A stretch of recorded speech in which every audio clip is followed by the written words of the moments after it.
in Georgia, where a man was arrested in the cold case murder of a University of Georgia law student.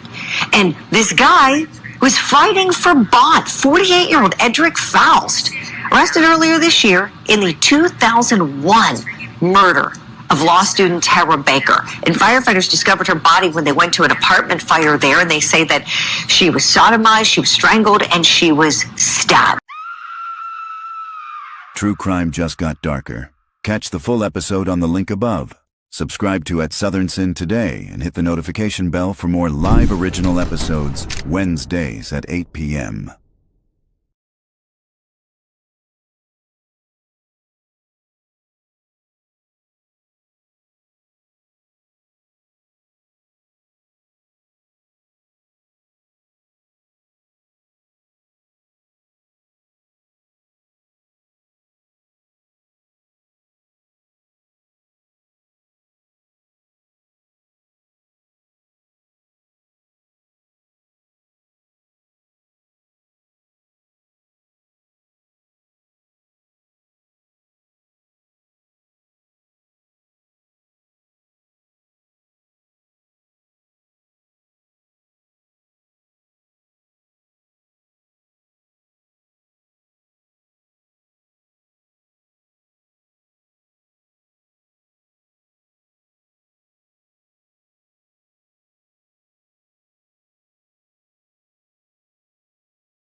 Counsel at the bench for a moment, please.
The case of the state of Georgia versus Edrick Faust, SC 24CR0547.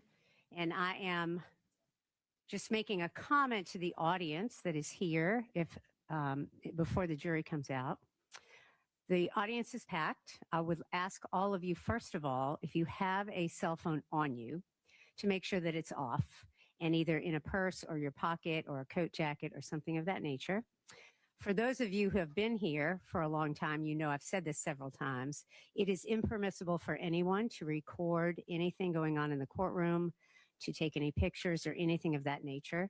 The only persons that are allowed, of course, are media, and they all have badges. And so I'm not speaking to all of you. You all have been incredibly cooperative, and I really appreciate it very much. So thank you to all of you. But for everyone else who has not been granted, of course, a Rule 22 permission, make sure your cell phone is away. And if it is in use, the deputies are going to escort you out. And so that's kind of where we are. I'm going to ask everybody to remember that this is a moment for the attorneys to speak to the jury and to please refrain from any talking, any comments, any audible noises of any kind. It would be very distracting, particularly for the attorneys who are trying to concentrate. So I ask for your cooperation in that regard. All right. Is the state ready to bring the jury out? Judge, I think Agent Bigham was on her way up. Okay. Drive that has the state's Okay. closing PowerPoint. Okay. I mean, we'll wait for her to get here. She's in the building. She is. Okay. She was literally just on our third floor office space. So I think she'll be here in just a moment. Okay. Other than that, state ready. Yes, Judge. All right, Mr. Cruz. I have one question. Sure. State introduced Mr. Faust's video as an exhibit. We have different timestamps. Is it okay if I use, because it's in evidence, but I have a version where the timestamps are different. I can just go to the portion they played. Can I use that portion for closing? It's the exact same video. Sure. I mean, I would say as long as it's the portion that everyone, you both stipulated to was admissible. I mean, doesn't matter to me what number it is on your computer, as long as we're clear on the portions that have been admitted. So, sure. Anything you want to respond to that? Okay. No, I mean, as long as it's only the portions that were published to the jury. Right. I don't have any I mean, that's what I mean. Right. We'll start working on getting the items that we'll need for closing out of discovery. Is that okay? Yes. Let's go ahead and get that taken care of. And we're waiting for Agent Bigham also. So.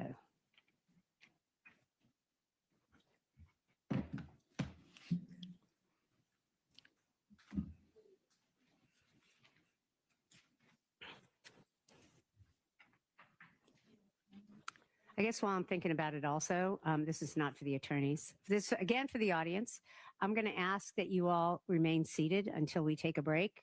It may be that somebody does need to leave, and I certainly understand that. But if you can limit, please, your entering and leaving and coming back into the courtroom, it would be very much appreciated. It's really distracting for the attorneys, quite frankly, and I certainly want to give them all the most opportunity they can to concentrate. So I thank you in advance for your cooperation. I'm going to give briefly to begin with, and then, and then I'll conclude.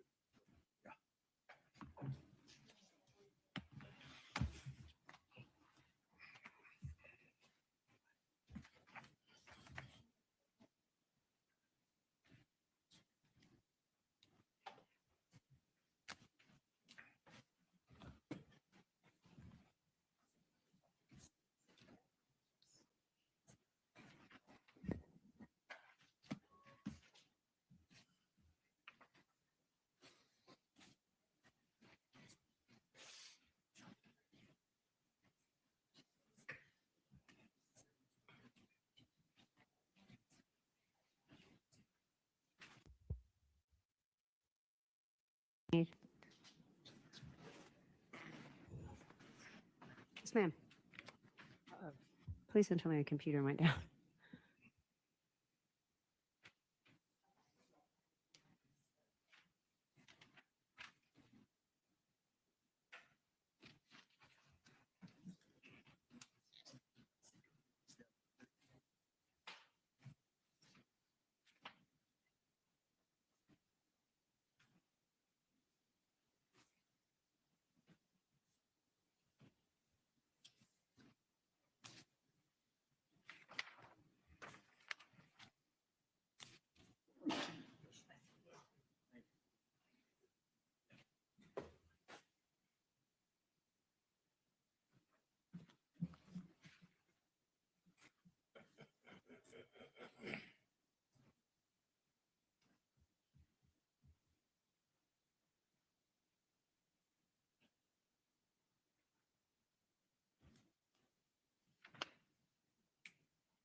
Ready? All right, very good. I'm going to bring the jury out.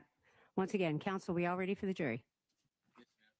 Mr. Almachili? Yes, Your Honor. All right, very good. You may bring the jury out. Thank you.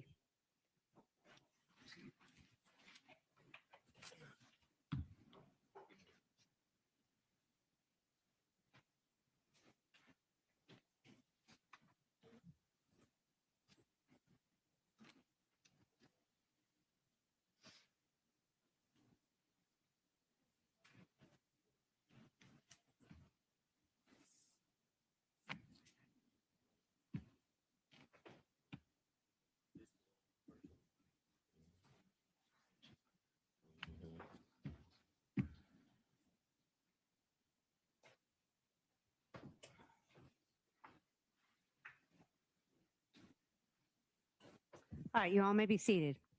Welcome back, ladies and gentlemen. Thank you again for being on time. You have always, this entire time, you have really been on time, and I appreciate it. We are now ready to do closing arguments. This is the State of Georgia versus Edrick Faust, SU 24 CR 0547. Is the state ready for closing arguments? Yes, Your Honor. Is the defense ready for closing arguments? Yes, ma'am. All right, thank you. Ladies and gentlemen, I want to tell you a few things. The first is kind of our timing. We are going to hear closing arguments, and then the court, of course, charges the jury, as I mentioned to you all earlier.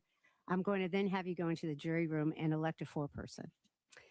I'm going to then ask the foreperson to discuss with all of you whether you want to deliberate tonight, starting tonight, or whether you want to go home for the weekend and come back on Monday and begin your deliberations. I'm going to give you that choice. So I just want to let you know sort of the plan. We are doing closing arguments now, ladies and gentlemen, and I want to also tell you, as I told you at the beginning of the trial, that any statements made by the attorneys are not to be considered as evidence. Mr. Yalamanchili. Thank you, Your Honor.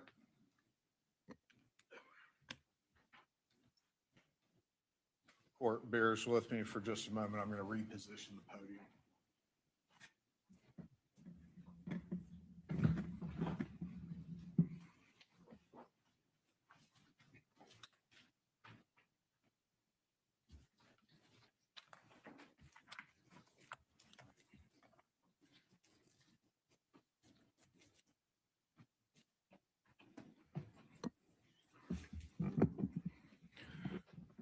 On January 19th of 2021, Tara Baker was taken out of this world. Her life extinguished by the defendant in this case, Edrick Faust. Mr. Faust entered Tara's home and caught her as she was going through her morning routine. He stabbed her, brutally bashed her head, and strangled her as he forcibly raped her, sodomized her orally, and sodomized her anally. When she was discovered by firefighters and police, her hair still smelled like shampoo. Ladies and gentlemen, you've heard the evidence in this case for 2 weeks and went through about a week of jury selection before that.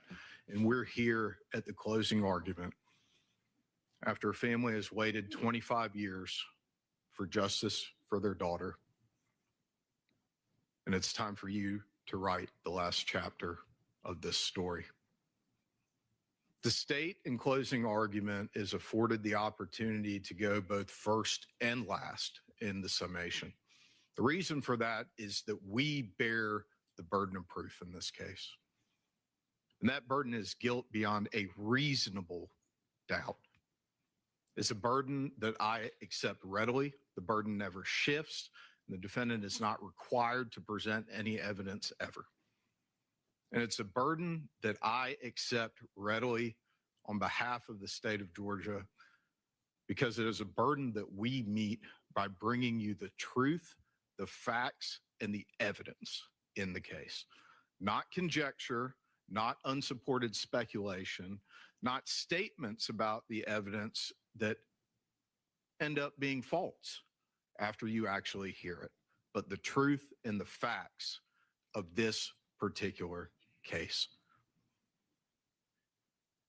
You have a 12-count indictment that you will consider.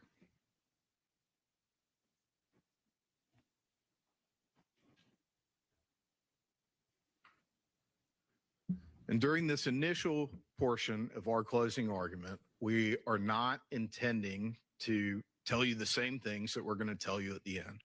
I respect your time. I'm going to try my best not to repeat myself. As it relates to count one is malice murder. And the law in this case will come from Judge Lott, and you should look to her jury charge in order to determine the law that applies to this case. But I expect that Judge Lott will instruct you that in count one, malice murder, it requires that the state prove that Mr. Faust did unlawfully and with malice aforethought on January 19th of 2001 caused the death of Tara Baker, a human being, by strangling her with a cord and stabbing her. And in count 2 through count 5, I believe Judge Lott will instruct you that Mr. Faust is charged with felony murder as it relates to the felony offenses of burglary, aggravated sodomy, and rape.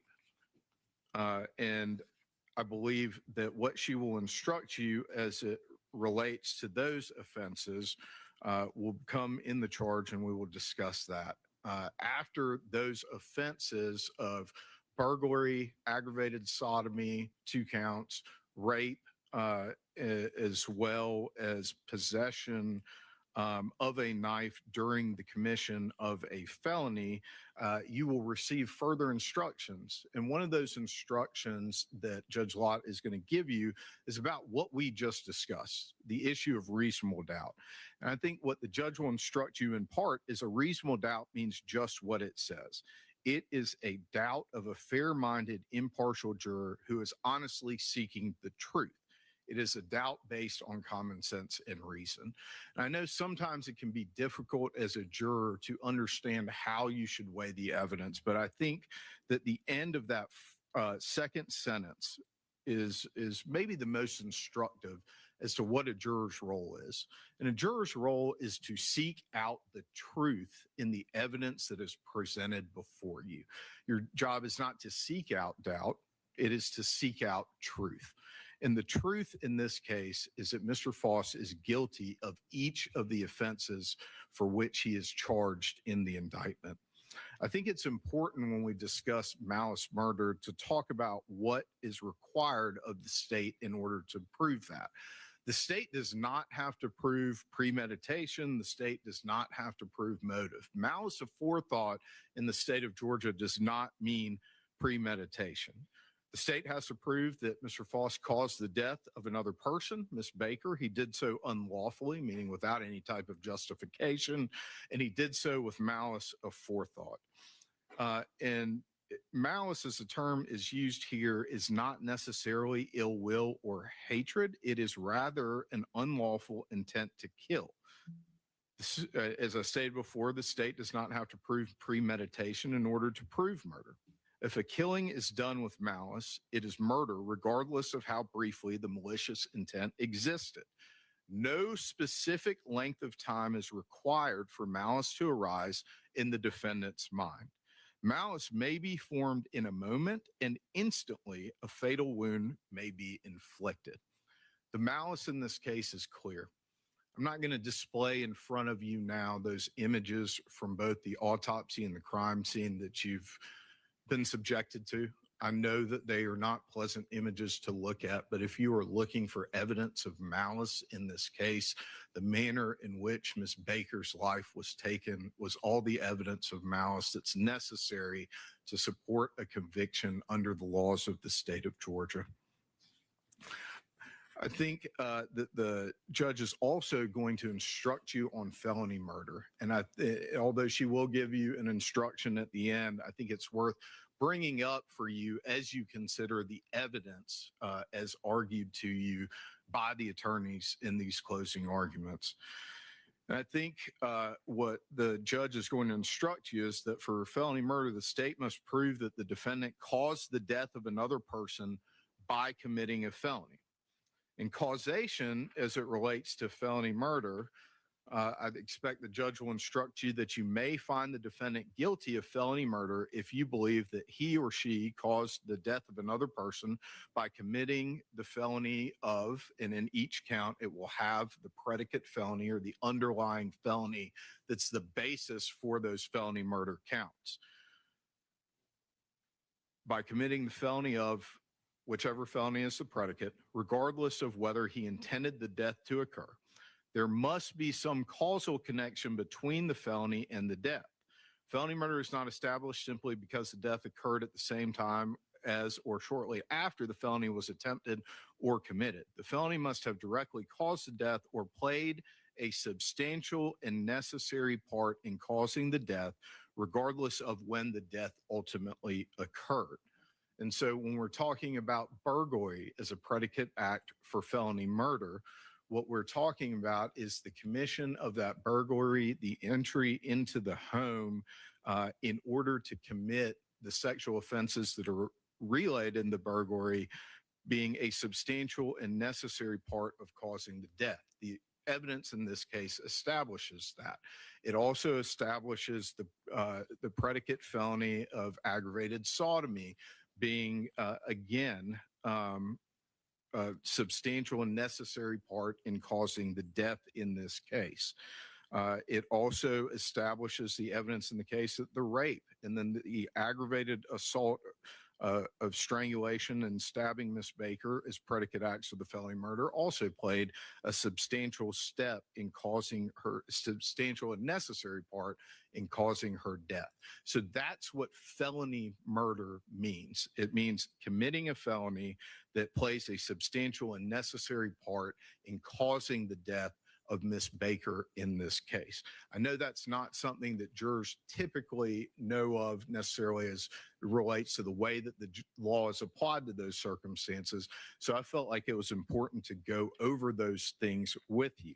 The possession of a knife during commission of a felony, I think the arson in the first degree is pretty clearly self-explanatory. It's clearly from when Mr. Faust takes the blanket out of the living room, lights it on fire, and goes to start the fire in Miss Baker's bedroom. Possession of a knife during commission of a felony. Obviously, the knife used in this matter is longer than 3 inches in length. I think that's been clearly established by the evidence in the case. And then that knife was used in a felony involving another person, that being Miss Baker's murder as alleged in the indictment. So as you're listening to the evidence, those are the things that you are listening for. As it relates to the rape charge, that is carnal knowledge, meaning that Mr. Faust penetrated Miss Baker's vagina with his penis forcibly and against her will.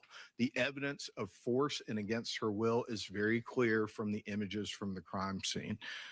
As it relates to the offense of aggravated assault in count 5, I think that the aggravated assault being the strangulation with a cord and the stabbing. As it relates to the 2 counts of aggravated sodomy, one is for the oral sodomy forcibly and against her will that was performed by Mr. Faust on Miss Baker. And then the other one is the anal sodomy forcibly and against her will performed by Mr. Faust on Miss Baker. Ladies and gentlemen, the next thing that I want to talk to you about is what is evidence and what is not evidence. Evidence is what you hear from the witness stand and the exhibits that are emitted, the videos that were played for you, and the things that will go back with you into the jury room. What I say is not evidence, whether it was an opening statement, whether it was in questions that I asked witnesses or anything else that I've said to you. This closing argument is not evidence. It is my argument to you about what the evidence shows. The same thing goes for the defense in this case. Nothing that Mr. Cruz says is evidence. No questions that Mr. Cruz asked are evidence. When there is a conflict between what you've heard on the witness stand and what it is that Mr. Cruz says or what I say, remember what we say is not evidence. So when Mr. Cruz says to you that the hairs that were found in Miss Baker's hands were going to be proven to be Mr. Melton's hairs, that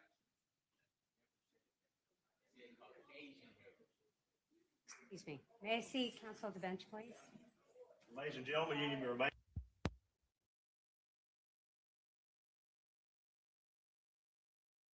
Another outburst like that, those of you who have made the outburst are going to be asked to leave and you will not be able to return. I don't know if everyone who made a comment heard me say this when I first got started, but this is well, I'll just leave it at that.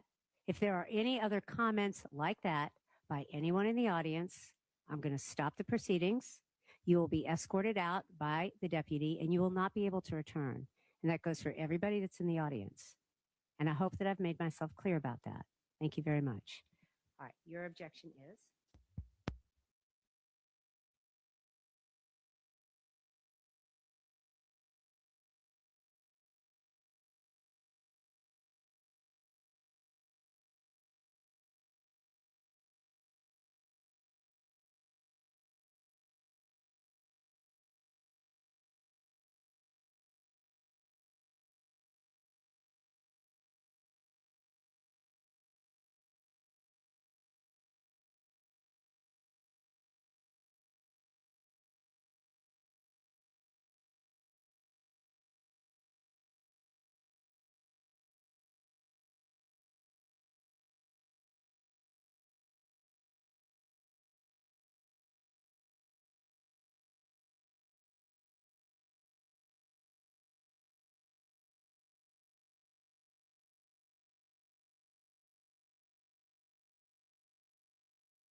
Mr. Cruz demonstrated to you about Miss Baker fighting off her assailant while his hands were around her throat, clawing at his hands, and then reaching up and ripping his hair out.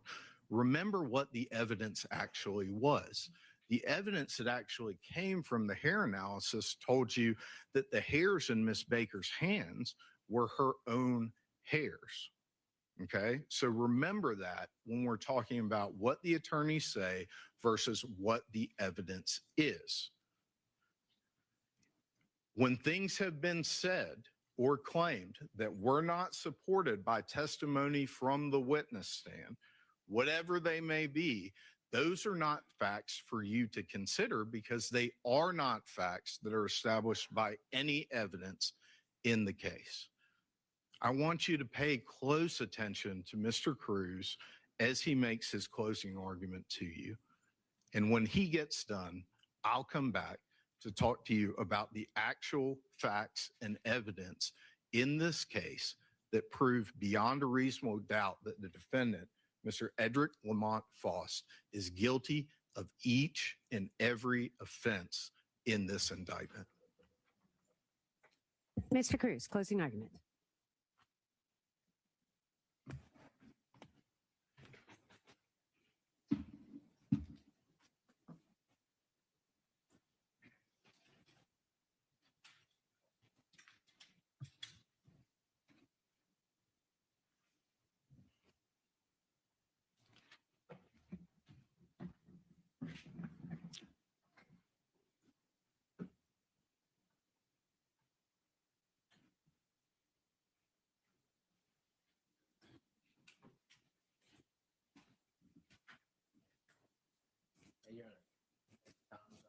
It has.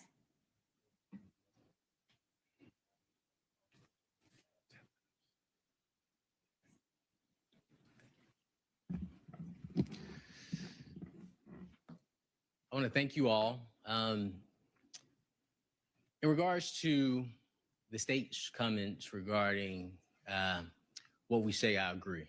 Okay, so if you heard things in opening that didn't come out during the trial, I agree. You cannot consider that. One thing you will learn is, or as Mr. Yalamachili said, the state has the burden. So typically we decide what we're going to present based on what we feel is the strength of the state's case. The case presented to you these last 3 weeks, including jury selection, is what can only be described as a story of negligence, a carelessness for the life and the death of Ms. Baker that extends far past indifference. As you've heard through this trial, we have brought you more facts about Ms. Baker than the state. We've brought you information regarding how Ms. Baker was, that she believed in justice, that she believed in fairness, and that she believed in listening to everything before making a decision. She's similar to a jury. The state is bringing Mr. Faust before you today to accuse him of crimes that he did not commit. And of course, you don't just take my words for it, you look at the evidence. The state presented no evidence that Mr. Faust, if it's his DNA, you have to decide if it's his DNA, and we'll get into that. But the state presented no evidence that Mr. Faust's DNA means murder. The state presented no evidence that Mr. Faust's DNA means rape. The state presented no evidence that Mr. Faust's DNA means burglary. The state presented no evidence that Mr. Faust's DNA means arson or any of the other charges that they charged him with in this indictment. Mr. Faust and everyone involved in this case would like to thank you for your time, your dedication, and your willingness to put 100% of your attention into this case. And put aside your very, we understand how important it is, but your very important personal and business matters. But most of all, I want to thank you all for your courage. Because courage is what this moment demands.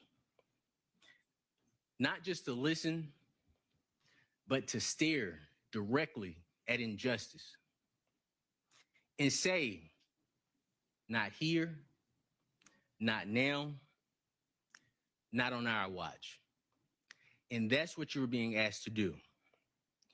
Stare down injustice. I want to start with a simple truth. You folks, not us, not anybody in this courtroom, you folks are the last line of defense between an innocent man and a system that has tried to break him. They falsely accused him, and that tried mightily to bury the truth. This case was corrupted from the start. It was corrupted by biases. It was corrupted by political pressure and a need to avoid admitting a mistake was made or mistakes were made in the initial investigation that you all heard about. And most fatally, it was corrupted by a lead investigator whose misconduct infected every single part of this case from the top to bottom. In our opening statement last week, we told you what questions to ask. We gave you a list of questions in our opening statement that the state would need to answer. And we warned you about the questions. We told you that the state will not be able to answer these questions with the evidence that they presented. And we begged you to try to answer those questions with the evidence that the state had presented. Those questions were, how does Mr. Faust's DNA simply being present in Ms. Baker's body, and again, you have to determine what the facts are. You may say it's not his DNA, but we're going to say worst case scenario if you say it is. How does Mr. Faust's DNA simply being present in Ms. Baker's body, along with 2 other DNA profiles, establish that he is the person that killed Ms. Baker? The next question, when did Mr. Faust's DNA get in Ms. Baker's body? Where's that evidence? If Mr. Faust killed Ms. Baker, how did Mr. Faust get into Ms. Baker's home? How did Mr. Faust get away from Ms. Baker's home unseen? If he committed the crime in the morning hours, I believe they said between 8 and 8:30 from the testimony in the stand when the individuals were seen walking in the neighborhood. If Mr. Faust killed Ms. Baker, why was the hair that was found in her hand, around her body, and on her body that did not belong to her, why was it of Caucasian origin? What evidence does the state have placing Mr. Faust in Ms. Baker's home? How does the evidence that the state has presented to you support that Mr. Faust broke into Ms. Baker's home, sodomized Ms. Baker, viciously beat Ms. Baker, raped Ms. Baker, strangled Ms. Baker, stabbed Ms. Baker in the neck, and set her apartment on fire while Ms. Baker lay dying? If Tara Baker was Chris Melton's future fiance, why would he forget whether she told him she would be alone the night before her death? You have to decide if that's something an individual that's been with somebody for 2 years would forget. Is that something a boyfriend or a husband or a fiance would forget if their loved one was killed due to being home alone? You have to ask yourself, how did Mr. Melton respond to Ms. Baker's death? And you heard the testimony on that, and we'll talk about that. But what I ask you to do is pay attention to the physical evidence. We're going to talk about the physical evidence. Pay attention to the science. The science is the most important thing in this case. The state wants you to believe that the DNA is everything. The science is going to be the most important thing in this case, and we're going to talk to you about the science. Pay attention to the medical facts that were given to you, but also pay attention to the integrity, which is the very essence, the integrity of this investigation. But you also saw something during the course of the trial that none of us might have expected. Something that should sadden us all. Something that maybe would anger us. On full display, you saw the lengths to which some, and only some, police officers will go to avoid admitting there were mistakes made in the investigation of Ms. Baker's case, to protect their own at the expense of the rest of us, at the expense of Mr. Faust, who is an innocent man. Before we examine the evidence in this case, which we absolutely will do, we need to understand the very foundation of the entire system of justice in which we operate.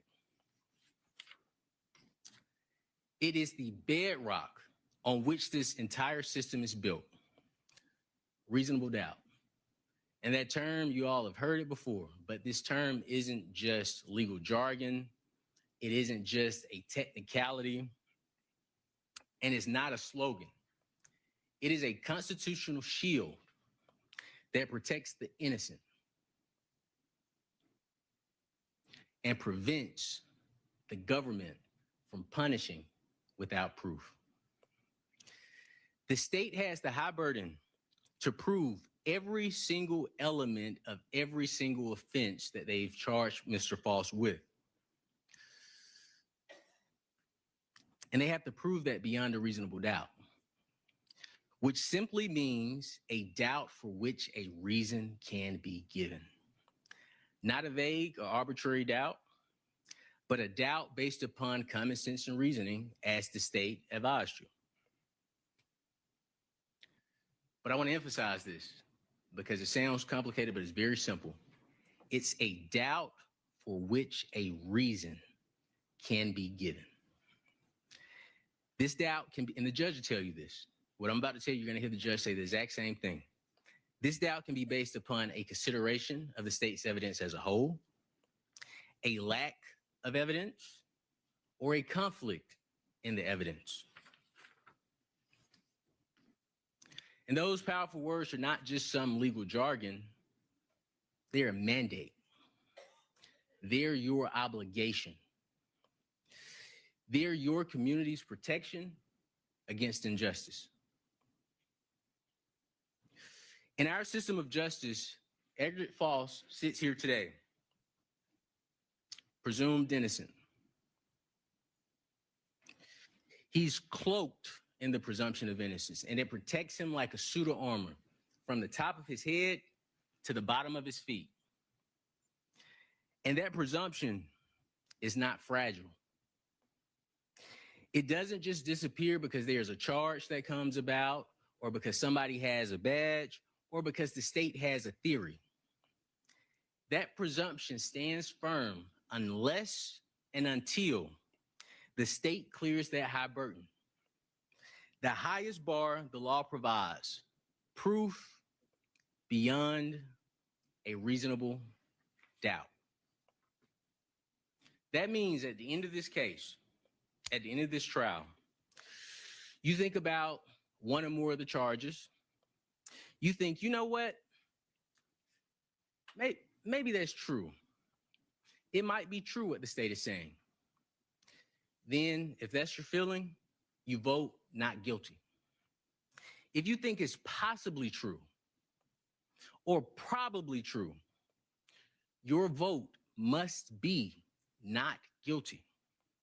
If someone among you think it's likely true or even very likely to be true, your vote is not guilty, because none of those standards, maybe might be, possibly, probably, likely, very likely, none of those meet the extraordinary burden of proof beyond a reasonable doubt. Now, guilt beyond a reasonable doubt has best been explained two ways, in two different ways. One is pretty simple. We've already discussed the first way. It's a doubt for which you can state a reason. That's the simple. If you can state a reason for your doubt, that is the first definition of reasonable doubt. But that reason has to be based upon common sense and reason, right? We can't say an alien came down, committed this crime, and left evidence of Mr. Faust being there. That's fanciful. That isn't a reasonable doubt. A reasonable doubt is based upon common sense and reason. So don't violate your oath and say, well, hey, I think it's a conspiracy theory. Some other people did it, and they're just snatching up Mr. Faust. Let me make that clear. Some other people that have not been mentioned in this case, some other people in another country, aliens, animals, whatever. That is not a reasonable doubt, because that wouldn't be based upon common sense and reason. But if you could state one reason, a reason to doubt the state's case, your verdict must be not guilty.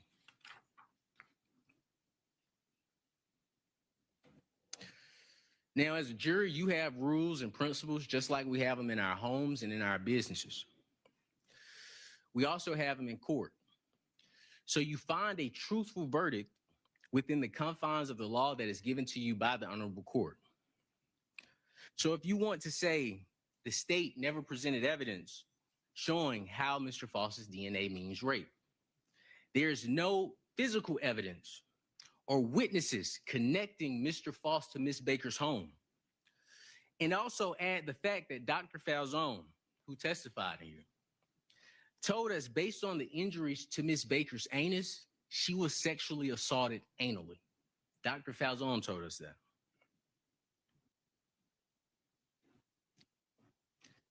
And before I follow up with the evidence, I want to mention one thing that is very important. The judge will tell you that you cannot presume that Mr. Faust in any manner acted with criminal intent. The state has to present evidence of that. You can't just say, well, his DNA is present, that's enough for me. It's his DNA. Well, he didn't explain the DNA, so he's guilty. The state has to explain Mr. Faust's DNA.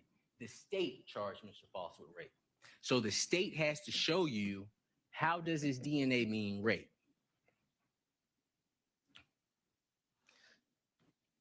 Otherwise, that presumes criminal intent, and it violates the oath you've taken to follow the law given by the honorable court.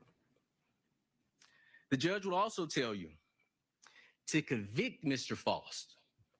Not only must the facts be consistent with Mr. Faust committing all of the acts in the indictment, but they also must exclude every other reasonable theory other than Mr. Faust's guilt.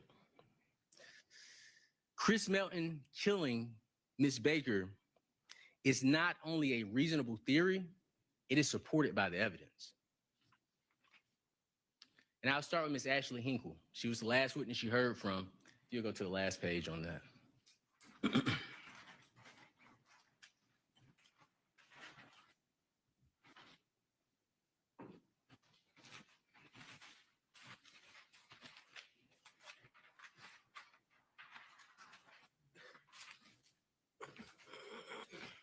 And again, no evidence came in about anybody running off, so I don't want you to consider that. You can't consider that. But this is what led us to say our case is where it needs to be. Ms. Hinkle, the states, this wasn't our DNA expert. This isn't somebody we hired. This isn't somebody we paid. This is somebody they brought in to support their case. Ms. Hinkle testified that DNA doesn't last in the anus for 5 days. And you may remember me asking her about the test where they had 5 swabs and they tested the 5 swabs and all 5 anal swabs came back negative. But at most, as we have, 3 days. And that's best case scenario. One, the general said 2 days, but we'll give them the benefit of the doubt. We'll say 3 days. And the state came before you and said, well, it's a drainage theory. It's a drainage theory. You even had Chris Melton, and you have to decide how he knows this. I don't know where he got it from, but well, I think I know where he got it from, but you have to decide where he got it from. He took the stand under oath and said, well, my DNA was there probably because of drainage. But this is the issue with the state's drainage theory. If we concede, I don't agree with it, but you have to decide what's truthful and what's not truthful. But if we concede that Mr. Melton was with Ms. Baker on Sunday and DNA only lasts 3 days, his DNA would have been gone by Wednesday. So for Ms. Baker to be killed on Friday and Mr. Melton's DNA to show up, it doesn't fit the physical evidence. It doesn't fit the science. And you may have heard the state ask a question, well, does the clock reset? And you heard Ms. Hinkle say, yeah, but it will require penetration.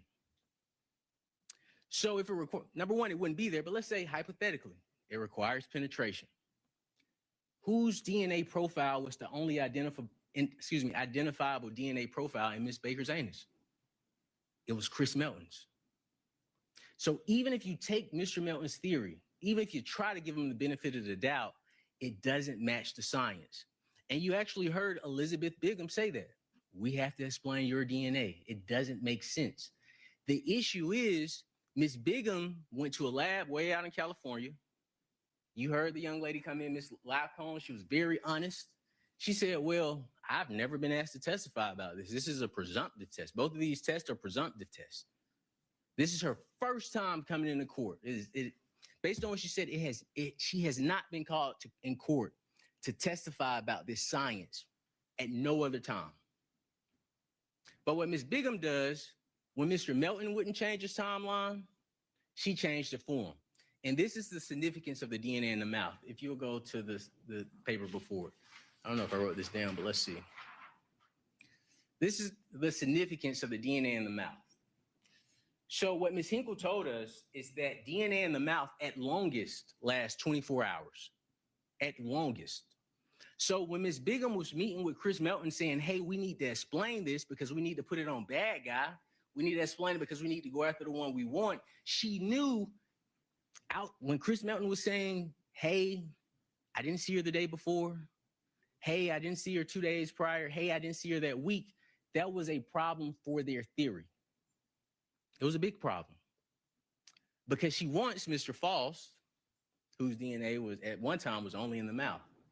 But she has a problem because Mr. Melton's DNA is in the mouth at that time and the anus. So she doesn't go to a lab in Georgia, Tennessee, Alabama, North Carolina, South Carolina. We're on the East Coast. And we don't know how many labs she went to. We don't know how many times she tried to get this stuff tested and tried to get the opinion she wanted. Maybe she was expert shopping. That evidence didn't come in. We don't know. But we do know they flew someone all the way from California on taxpayer dollars to testify about these tests where this young lady says it's presumptive. This is a presumptive test. This is the evidence they brought you. And the reason they brought you that evidence is because they had to take Chris Melton out of the mouth, but they forgot about the anus.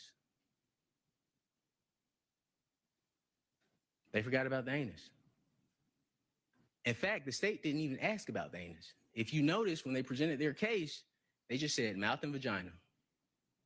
Is that searching for the truth? The elected district attorney came up here and said, our job is to find the truth. I've given you good and bad facts on our side. Is that searching for the truth, where you only ask questions in the same manner that Elizabeth Bigham asked questions, whereas to put everything on Mr. Faust? The science does not support that Mr. Faust killed Ms. Baker. The science, the timeline supports Chris Melton. He's continuously lied. Even Elizabeth Bigham had to admit, yeah, I told him it wasn't consistent with what he said 23 years ago, or for the last 23 years. When have you ever in your life, whether it's on television or any experience you've ever had, known law enforcement to tell someone, look, it's not consistent with what you've been telling us, but let me offer a suggestion of what you should say. You've never heard of that. You've never heard of that.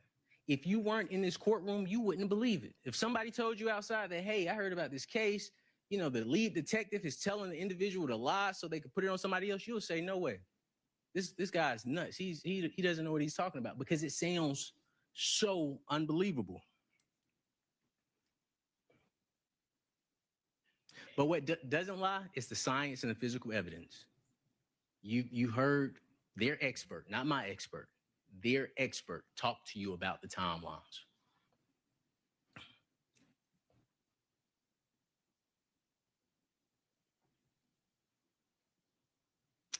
I also want to talk about the anus as well. How is it possible that Mr. Faust is charged with aggravated sodomy? He doesn't leave his DNA, but he leaves Chris Melton's DNA.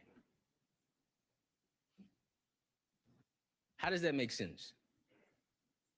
Mr. Faust is charged with aggravated sodomy for anally sexually assaulting Miss Baker, but somehow, some way, he doesn't leave his DNA.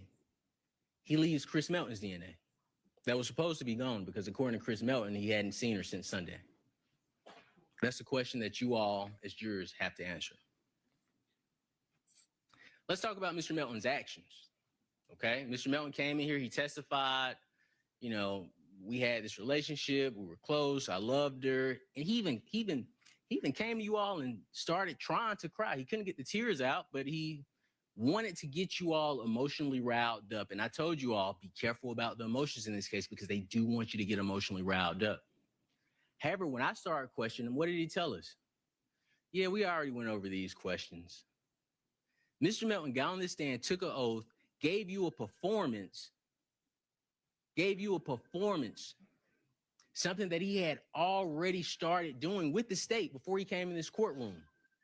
Hang on a second, Mr. Cruz. Let's wait.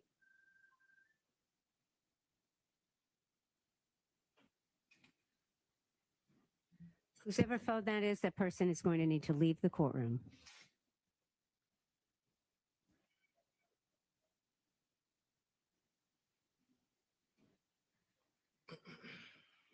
Ms. Cruz, just hang on a second, sir, if you would, please.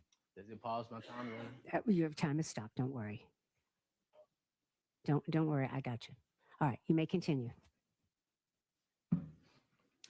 But he gave you a performance. And I'm sure before cross-examination started, you probably said, oh my God, this terrible guy, this poor guy. He's so hurt by this. He's finally had opportunity to tell his story until I had opportunity to start asking him questions. And I appreciate him admitting that he met with the state. I appreciate him admitting that he went through these questions with the state, but you have to judge his credibility on the witness stand. Now let's talk about his actions. We don't even have to talk about his actions in court because this is 25 years later. Let's talk about his actions the weekend of Miss Baker's death. So Friday, he goes to the police department. They didn't tell him to come. He voluntarily goes. The state wants to paint that as, oh, he's such a good guy. We didn't have to call him. He just came up here because he just wanted to be a good person. You lose the love of your life. Whose first thought is to run to the police department in a whole nother city? Not to comfort the family, not to call Mrs. Virginia Baker and say, oh my God, what's going on? His job or his decision is, let me go to the police department. And then Saturday, what did Mr. Bill Teeter tell us? And again, this is evidence. Bill Teeter says he comes to pick up his truck. If I lost somebody when I was dating my wife 2-3 years and something like this happened, this tragic, I'm not thinking about a truck. I'm not going to pick up a car. I could care less about a car. The family wasn't picking up cars, I'm sure. They were trying to put their life back together and figure out what was going on with this shop. But Chris Melton, he's picking up cars. Sunday, well, we don't even have to go to Sunday. Let's go to Monday. Because police tried to emphasize over and over and over and over and over again. He didn't have a lawyer. He didn't have a lawyer. He didn't have a lawyer. What did, I believe her name was Miss Christy. Her old name was Christy Search. I cannot remember her new name. She has a new last name, though. But she worked at the bank. Monday, he's at the bank requesting a loan. That's evidence in this case. Monday, she dies Friday. Monday, he's at the bank requesting a loan. What would you need a loan for on a Monday? Probably legal fees, right? You call a lawyer. Hey, Police are questioning me about this death of my girlfriend. What's your fee going to be? I don't know. We don't know what he went to the bank for, but that's something you need to consider. Chris Melton went to the bank on a Monday to get a loan. What does he do within a week of Ms. Baker's death? On Thursday, he's at Mrs. Ashley P.V. Hall's house. She testifies to that. On Friday, he goes on 2 dates. Miss Ashley P.V. Hall told us on one of the dates, and she tried to explain it away, well, he's just a flirty guy. He just has a flirty personality. But he's flirting with the girl and he's rubbing her back. Your girlfriend just brutally died a week earlier. Chris, and I mistake things. I'm human. I am not perfect. I believe your notes, trust your notes. You're the jury. You decide the facts. I believe Chris even admitted to calling Ms. Hufford past 10 p.m. And I believe he said that everybody was hurting, if I remember correctly. And that was the reason he was reaching out to her. But actually, if your girlfriend dies a week prior, why are you calling other women at 10 o'clock at night within a week of her death saying, well, you know, if you're out in the town, give me a call. Chris's actions support that he was angry with Ms. Baker after her death. Her death supports Chris Melton was angry with Ms. Baker. He told us she didn't engage in anal sex. What other way could you humiliate a person? If that's something she doesn't do, you do it anyway. He's living his life. He's not hurt. He's going on dates. She has a candlelight visual. He skips it. He didn't love Ms. Baker. He hated Ms. Baker. We don't know why. The evidence didn't come in. But he knows Ms. Baker has a candlelight visual. He's this great, dedicated boyfriend. He's just the perfect guy, just the nice guy. But she has this candlelight visual, and what Mr. Melton decides to do is, you know what, it's a country concert in Atlanta. Let me go see, give me a country guy. Who? Let's go see Garth Brooks. My girlfriend just died. Let's do a triple date to see Garth Brooks. And, you know, I'm going to blame it on her pretty much saying, you know, Chris, you don't need to be there. And I think somebody even came in here and tried to explain, well, you know, it was people they worked with. Chris had no need to be there. It is your significant other. Pay your respects if you care. He didn't care. He hated Ms. Baker. And the manner of her death supports the exact same thing. You don't have a stranger breaking your house. A stranger, never been there before, just picked your house out of any house in the neighborhood, breaking your house, and kill in this type of manner. This is a overkill.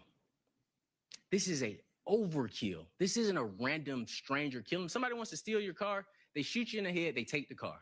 They don't shoot you and keep shooting you and keep shooting you and keep shooting you and keep shooting you. Nothing was stolen out of the house but a laptop. What does a laptop signify?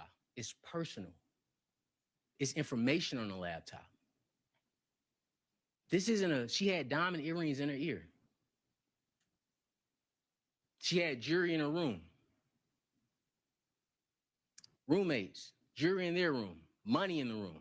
Nothing's taken. The person that went into Ms. Baker's house was either led into Ms. Baker's house or they had a key. Now, I asked Elizabeth Bigham about the keys. I said, hey, do you have Ms. Baker's keys? What did she say? Yeah, I think so, but I don't know where they are. Or we may have them or they may be downstairs. I asked about the lock. Exact same answer. Now, the significance of those keys is twofold. One was Ms. Baker's house key on the key. And I asked Mr. Melton, did you see Ms. Baker enter her house? Because Mr. Melton would know what her house key looks like. A stranger wouldn't. A stranger wouldn't break into a house. Of course he doesn't. A stranger wouldn't break into a house, take the keys, and say, let me see if this one fits. Nope. Let me try this one. Nope. Oh, this one works. And then run off. That's not something a stranger does.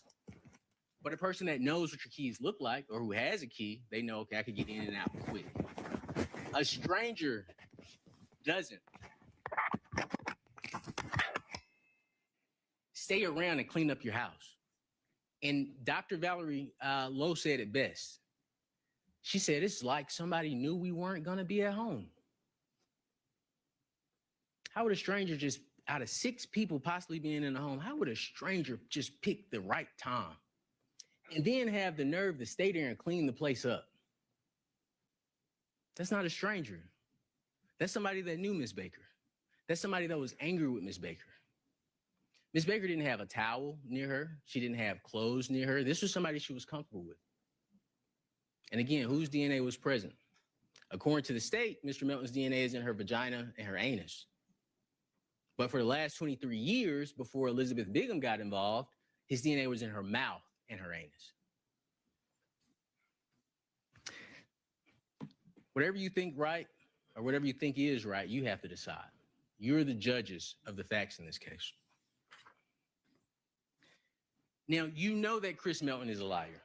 It's been, Ms. Bigham said it. You heard the recording. You heard me ask her questions about the statement she made to him. This is inconsistent with what you said over the past 23 years. And that interview was in 2024. Mr. Faust is a truthful person. During his interview, he was asked about white women that he dated. He named the white woman that he dated, but he also said that he's had plenty of women in his day. And he told the investigators, I don't discriminate. I'm not a discriminatory person. Color doesn't matter to me. Dating, and you got to listen to the questions they ask because they want you to make assumptions. They want you to hear things one time and then start making assumptions. Dating signifies a commitment. They asked him about dating. Chris Melton claimed to date Ms. Baker. Mr. Faust didn't. They asked Mr. Faust, why was his DNA found in the house? Now, at this point, you know Mr. Faust's DNA was not found in Ms. Baker's house outside of it being in her body. They were asking him trick questions to see what he would say. And what did he say? What? My DNA? My DNA? I've never been in a house in Deer Park. I've never been over there. And again, the physical evidence does not lie. The science does not lie. The physical evidence tells you that Mr. Faust is telling the truth. Every single witness in this case that we talked about, what was found in the house, including the microscope, I think he was, I can't think of his name, but the expert who did the microscope with the hairs, he admitted, and I think it's bad science, but you have to decide. He admitted that there were no African-American hairs found on, around, or anywhere near Ms. Baker's body. The physical evidence supports that Mr. Faust was telling the truth. The physical evidence supports that Chris Melton is a liar. After telling Mr. Faust that they had warrants for his arrest, they told him it was for murder. And mind you, let me not skip this point. They had already told him twice. So when you see him talking, he's already been told they have warrants for his arrest. He just isn't to the point where the warrants are for. But after telling him that they had warrants for his arrest for murder and aggravated sodomy, something significant happened. And the state doesn't want you to think about this. Just imagine you're at Walmart or you're just out and about living your lives. Police come and pick you up. They're talking to you and they say, you know what? We have warrants for your arrest. We already have the warrants. No getting out of it. For murder and aggravated sodomy. Something significant happens and police are aware of this. You panic because you're scrambling, trying to figure out, oh my goodness, what the heck is going on? But they tell him this and then they ask him, and it's very important that you listen to what they say because you have to remember, Elizabeth Bigham is biased. She's already told Chris Melton before she's met with Mr. Faust, we have to put it on this guy. You have to keep all this stuff into context. The interview with Chris Melton happened, I believe, on May 5th. I believe May 5th or 6th came in on the testimony. May 9th was Mr. Faust's interview. So she's already told Chris Melton, we're trying to get this guy. We have to go after this guy. So it's very important that you listen to the language of the questions that are asked. She asked Mr. Faust if he knew a girl, and this is a paraphrase, from a cold case from 2001. They didn't show Mr. Faust the photo. They have him freaking out. It's a murder warrant, the most serious charge in the state of Georgia. They don't show him a photo. They don't even give him the decency of telling Mr. Faust the young lady's name. So when he says, they say, do you remember him? He says, I seen a paper. I believe he says, I seen a paper when it first happened. And we have a photo we admitted into evidence.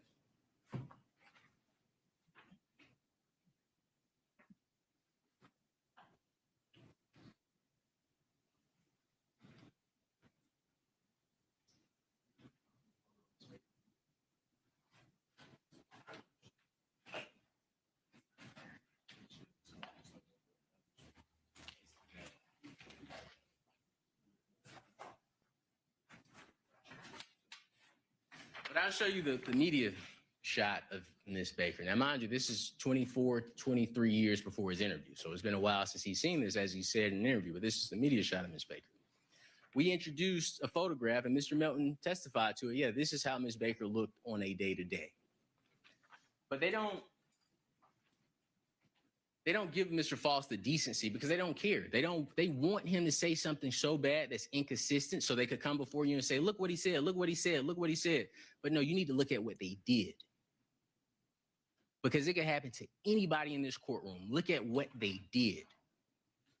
And as soon as he said, man, I don't know that girl. All right, we got him. And now, let me make this clear. They already had the warrants. So I don't want you to think for a minute that they were giving him a chance to explain anything. The warrants were secured before they arrested Mr. Faust. But they could have just showed him this photo. Mr. Faust, do you know this young lady? Have you ever seen this young lady in your life? They didn't even do that. They didn't give him the decency, but they didn't want him to say he knew her.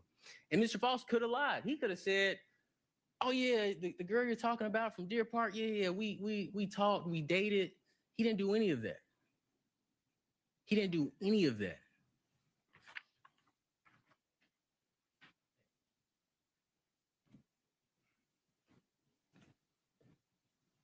They never gave him an opportunity to understand who they were referring to, but now they want to use the evidence against him. You want to perform a shock and awe type of presentation on somebody, arrest them, tell them they're charged with murder and aggravated sodomy, and then have a gotcha moment. They didn't give Mr. Faust the chances or the grace that they gave Chris Melton. Elizabeth Bigham testified that Chris Melton said 7 times that he last saw Ms. Baker 10 days prior to her death. We went through it together. 1, 2, this is the 3rd time, this is the 4th time, this is the 5th time. 7 times Chris Melton said 10 days. But she comes in here to defend the 5 days because it fits the narrative. What you witness in this courtroom is a tragedy. It's heartbreaking. It's terrifying because this could happen to anybody.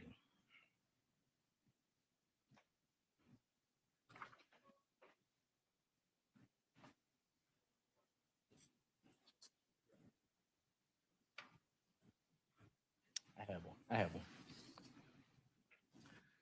So in this little discussion that we just had, I've given you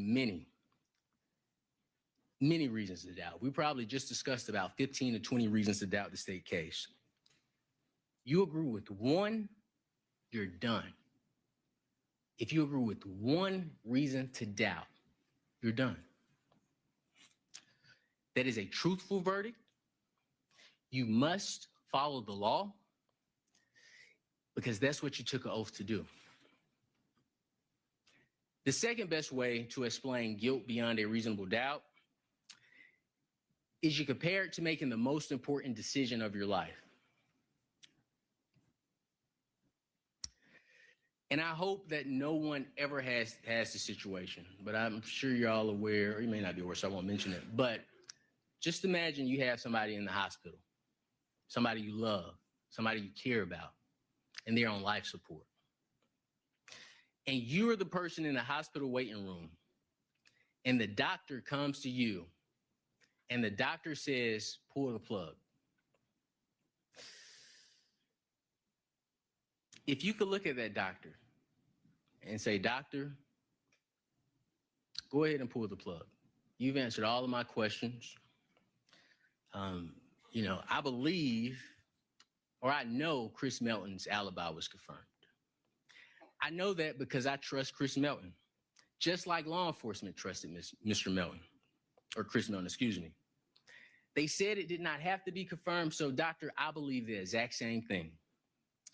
I'm going to ignore that the FBI told ACCPD, and that was from that testimony came in through Mr. What was the gentleman's name? The report. I cannot think of the gentleman's name.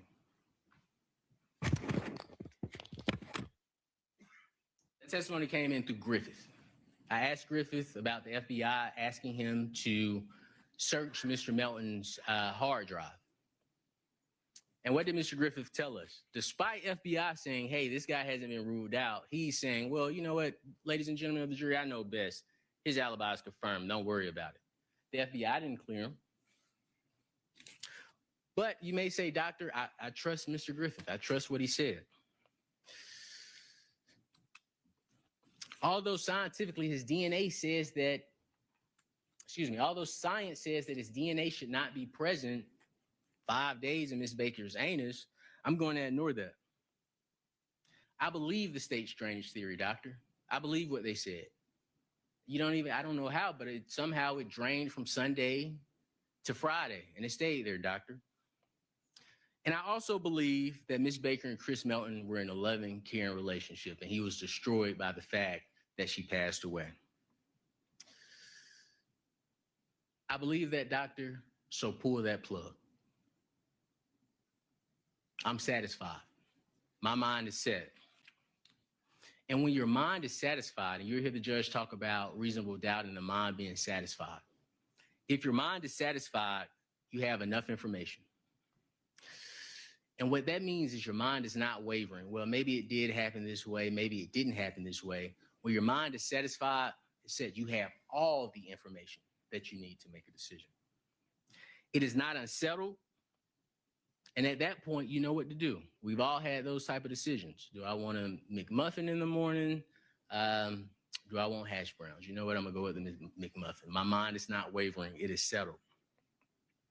When your mind is satisfied beyond a reasonable doubt, you don't have any reason to doubt. And remember what we talked about. It's one reason. When your mind is satisfied beyond a reasonable doubt, you have no reason to doubt.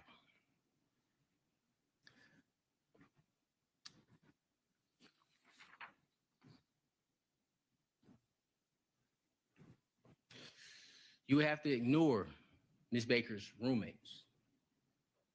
And although on the state's examination, and I don't know the relationship they have with Mr. Melton now. I know it's a tough situation to come in this courtroom and talk about it, but they said, hey, they admitted when they were talking to police outside of this courtroom that Tara's relationship with, Ms. Baker's relationship with Chris, and I believe it was and I'll start with Ms. Valerie Lowe. Ms. Valerie Lowe told us that Tara herself said that her relationship with Chris was a distraction. And the day Ms. Baker was killed, like I stated, Ms. Lowe said it was almost like someone knew we weren't going to be home. Ms. Ashley P.V. Hall told us something inconsistent with what Chris Melton said. She had to admit when we were asking her questions that before Ms. Baker died, watching Ms. Baker's relationship with Chris Melton was just like watching the normal ending of a relationship. But you heard every law enforcement witness 24 years later, oh, it was a great relationship. It was a great relationship. It was a great relationship. But when we asked, who did you confirm that with? Oh, Chris. Mr. Faust didn't get that benefit.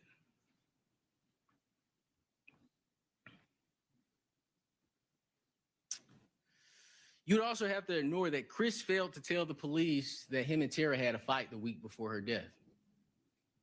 Right? And he came in here and he said, oh, well, yeah, it was a fight about a porno I had. It was an orange tape.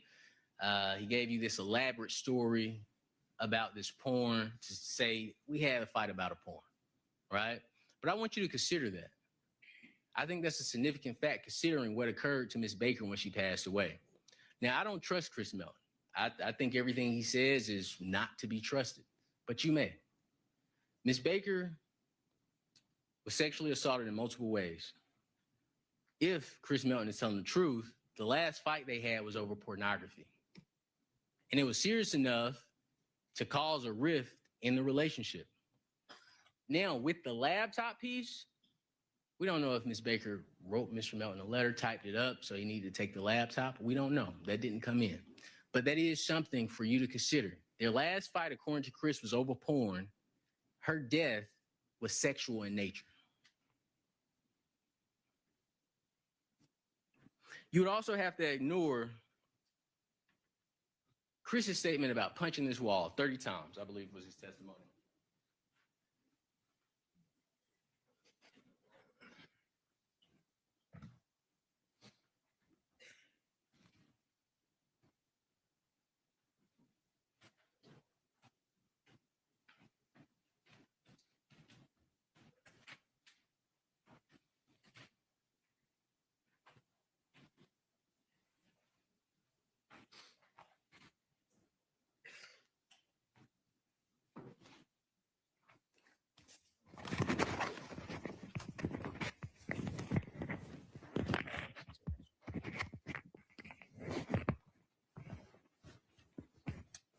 So Chris Melton's testimony was that he punched the wall 30 times, and that's what caused the injuries to his hands. But this is a question I have for you.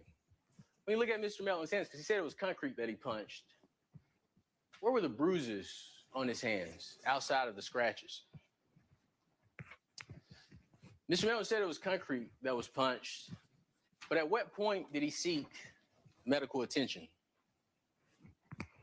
He didn't. Mr. Melton came in here and said, well, this is my story. I punched the concrete wall 30 times because I was so distraught. And law enforcement even came in to back up that story. But the question I have for you, if his hands weren't a big deal and you knew on Friday that he didn't have these injuries, why take the pictures? Why go to the house and check if you say Chris Melton didn't have these injuries?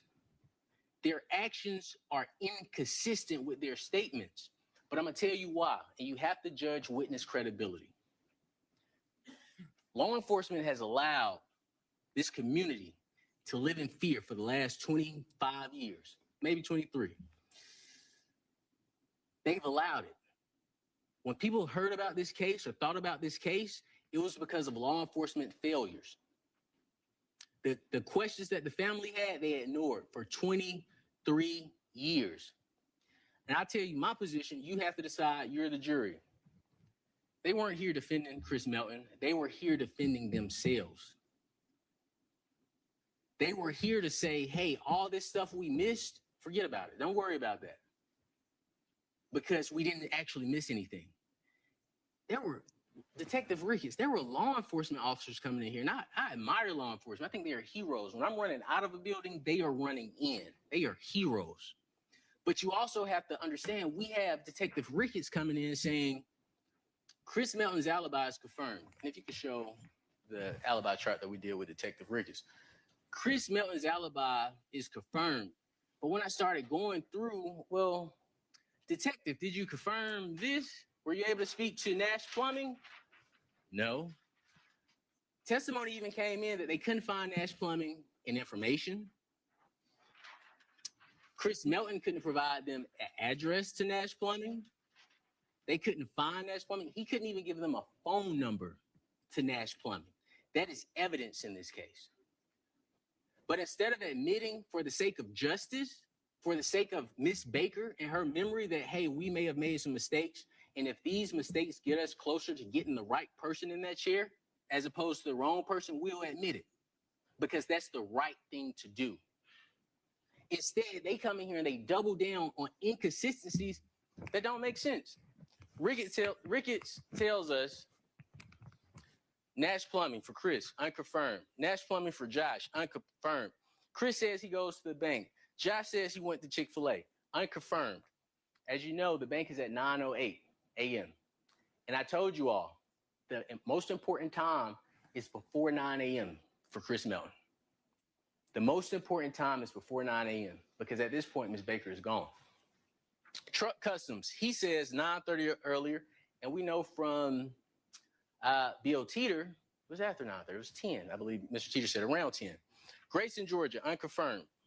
But look at Josh, and this is from Ricketts, the same person who sat in here and said, it's nothing, these inconsistencies are nothing. Josh says they're in Grayson at 8 a.m. Chris would have to be in Grayson after 9:30 a.m. Chris says they've known each other for 1 month. Josh says they've known each other for a year. And when I asked him about it, he said, well, and this is Detective Ricketts, well, the way I just took it that he meant a year. Even on small mistakes, we all have children, grandchildren, siblings, parents. We're human. Nobody's perfect. But when you have a person or organization or entity trying to get you to believe that they made no mistakes when the mistakes are apparent, you have to judge their credibility. You have to take that into account when you're determining what your verdict is going to be, if you could trust this person or not trust this person. Now, I don't know if you caught this, but it blew my mind when I heard it. And I didn't ask him about it again because I didn't want him to try to change his answer. Chris Melton, on this stand during direct examination, they asked him, why didn't you want to go into the house when they asked you to identify the body? And we all, the entire team, we jotted this down in court. Chris Melton stated he didn't want to go into Miss Baker's apartment because he did not want to see the devastation he had caused. I don't know if you all caught that, but I absolutely caught it. Chris Melton came in here and pretty much confessed to what he did. But you're the jurors, you heard the testimony, you have to decide. You would also, to pull that plug, you would also have to ignore what Karen Williams told us. Now, Karen Williams did a sketch. This is a sketch. And I'll tell you, based on this trial, I don't trust anything in this case, but this is a sketch.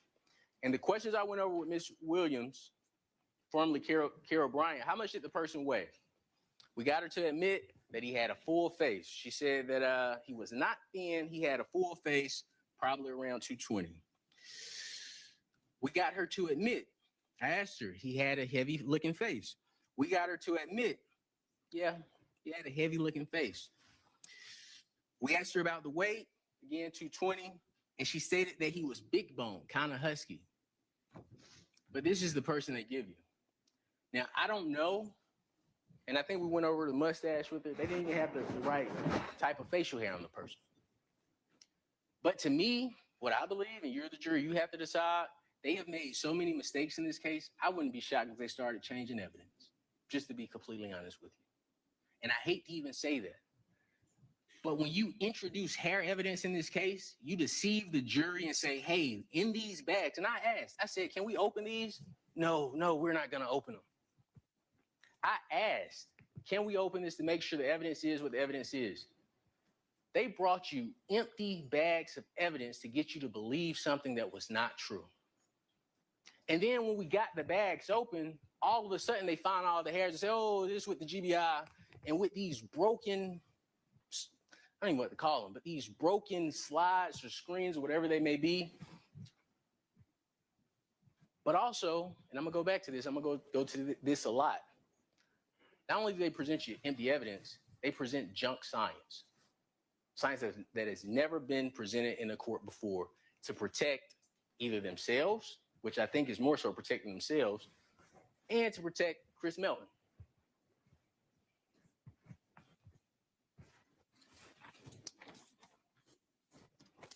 Now, when we talk about the sketches, remember what everybody said, and this was consistent, because I asked the same question for every sketch witness. The person is walking. The person isn't trying to hide themselves. The person's just minding their business. And I also asked, is there a Walmart? Some people said, I don't know. But we did have Ms. Riker say, yeah, I assumed the person was going to Walmart. And if you think about the direction everybody was walking, if this is the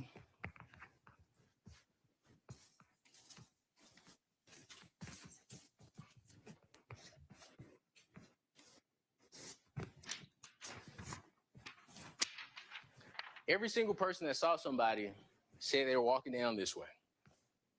Nobody ever said, oh, well, I saw a person walking up towards Miss Baker's house. They were all walking this way. And during the evidence, what is this way? The Walmart. You will have that photo with you in evidence. On the other side, down here, past this subdivision, it's the Walmart. But what they did was, okay, let's get all these sketches of these people. They're walking. They aren't doing anything suspicious. Something that's important, they mentioned the laptop being stolen. That came in during the case. Not one of these sketch individuals said, oh, they were carrying a laptop. they were carrying anything. They were acting suspicious. It was just, they were walking. And the state is going to come to you and say, hey, we can't prove that Mr. Faust broke into her house, but we want you to pick one of the people that we have these sketches of and just say it was Mr. Faust. And we want you to assume, we want you to speculate. We want you to say that Mr. Faust is the person in the house. And I'll tell you this, if there's no evidence in the house of Mr. Faust's presence, this is something simple you can remember. No house, no Faust. If there's no evidence of Mr. Faust in the house, no house, no Faust. Tell them to present the evidence. If you can't present the evidence that Mr. Faust was in the house, we have to vote not guilty. We have to. We have to. You're saying this crime happened in the house, you charged him with burglary, we have to. That's the simplest way to remember it. So when they make up, hey, the guy was walking and he disappeared, so that meant he broke into Miss Baker's house, you say no house, no Faust. Show me the hairs. Show me the blood. Show me the skin. Show me the DNA in her house, outside of her body, on her skin. Show me something.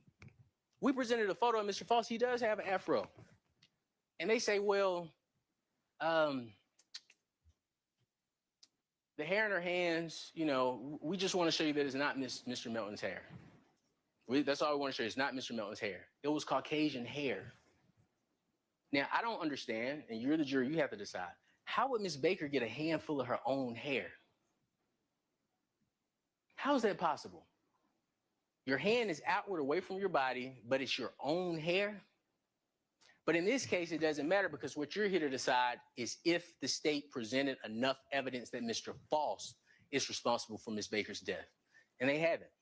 But what they are going to argue, they're going to say, hey, it was just one person walking down the street and he disappeared, so we want you to say this was the person that committed this crime. And they harp on, oh, he stayed 585 feet away from her house. He stayed 585 feet away from her house. Well, that means there's an issue with the investigation, because if the person that you say killed Miss Baker stayed that close, why didn't nobody go to the house and speak to him? He did say his grandmother stayed there. You heard the recording. It's my stepmother's house.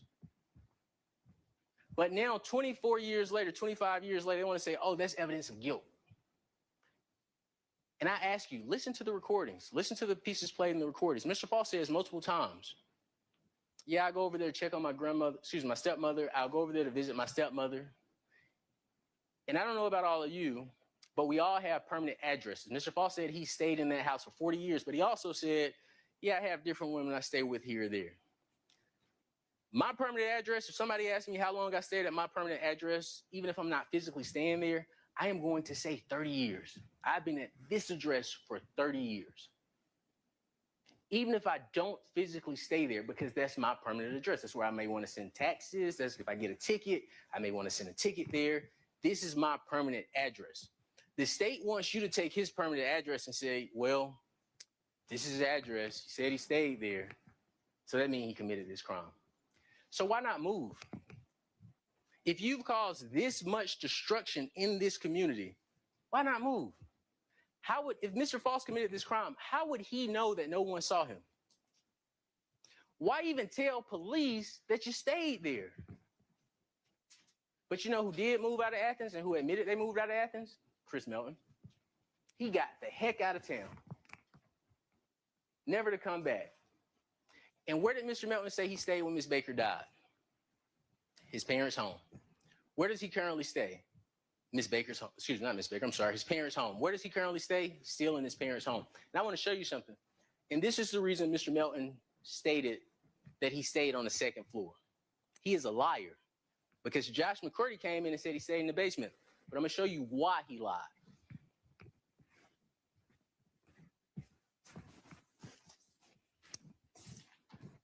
And this is a ball that was dropped by law enforcement.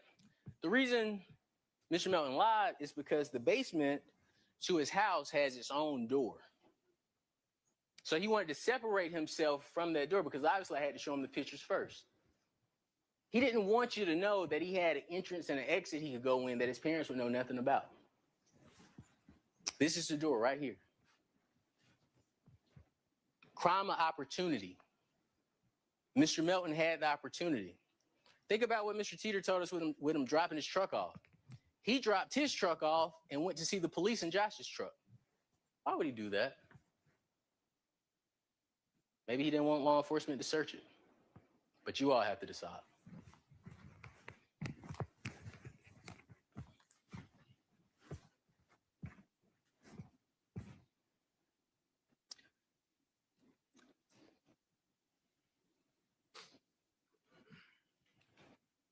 But if you say, I'm going to ignore all of that, I believe Mr. Faust was the person walking in orange in the neighborhood. I know the state can't present any evidence that he was in the house, but I just believe it was Mr. Faust. That is my belief. I think it was Mr. Faust.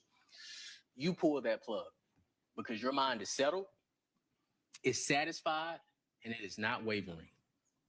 And you then find Mr. Faust guilty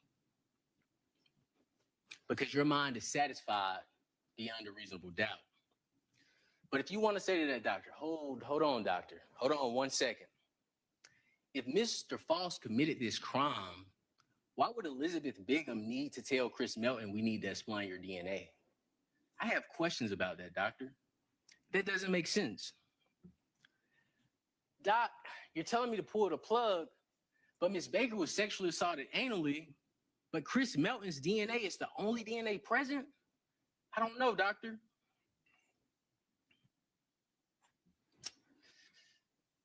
Also, Chris Melton's hair was found on the murder weapon. And let me clear this up for you, because I think there was a lot of confusion with that.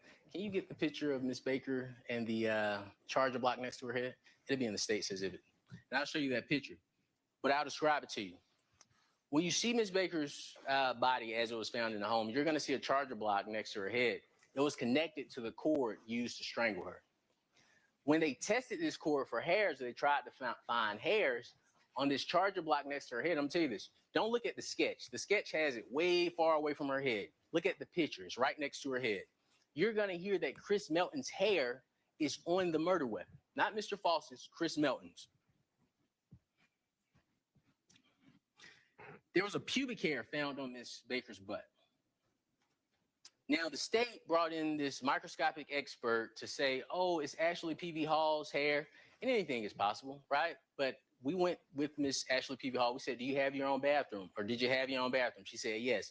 Did you have your own shower, tub? Yes. Did you have your own toilet? Yes.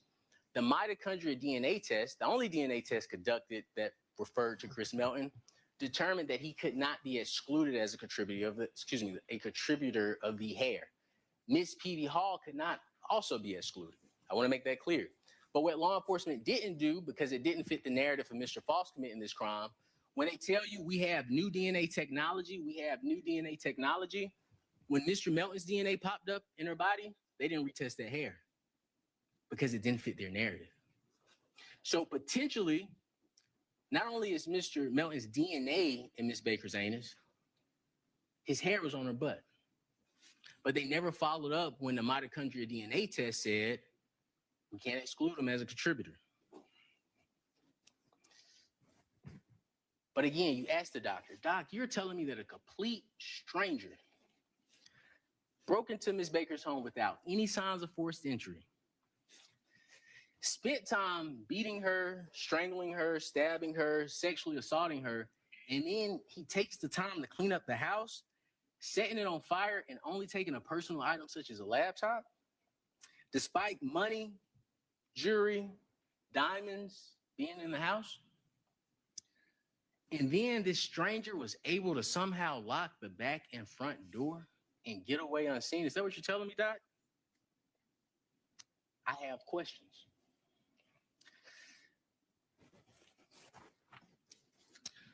And I ask you this, why would Mr. Faust say he stayed at 350 Cooper Road? That's something you need to consider when they say, hey, the fact that he stayed so close is evidence of guilt. But again, how does where he stayed, or his stepmother's home, or the home he visited, because that evidence is an evidence. You can listen to the recording, listen to what he said. How does evidence that he stayed close to Miss Baker's home prove that he murdered her? Because that's the jump the state wants you to make. They want you to hear, oh, he stayed close and his DNA was in there, so that means he murdered her, he raped her. He did these horrific acts. We can't prove he's in the house. And remember, No house, no Faust. We cannot prove he's in the house. But we want you to look at all this other stuff. Look at it. Look how close he is. They went out and got drone footage, just wasting time. Drone footage to show you how close the houses were. So what? So what? Ask them, how does that prove your case? The burden is on you. Give us the evidence. We want to protect this community, but we also want to avoid injustices. If you want us to convict, give us the evidence.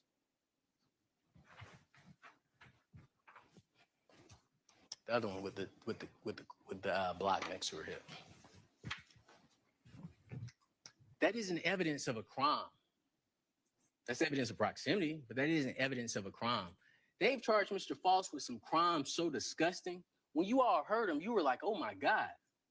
Certain people say they had physical reactions. But the best evidence you come with is the fact that he stayed close and you go spend all this money doing drone footage. Ms. Bigham, I believe, you're the jury. You will remember the testimony better than I. I believe she said it was like $5 million they had for this case, or a $5 million budget or something like that, or a Baker-Coleman Act bill that provided a certain amount of money. I don't know. I could be mistaken. Okay, I probably am mistaken, so I'm going to leave that one alone. But if you say that Mr. Faust being close to the home is a problem, in 2001, why nobody went to the home to speak with anyone? They presented no records, no evidence of who they spoke with, where they went. That's their job. The judge is going to tell you Mr. Faust doesn't have to present any evidence. If we needed to, we're prepared to. But Mr. Faust didn't have to present that. They were required to, and they didn't. You say, doctor, I still have questions. Chris Melton's hands, how did they look like that?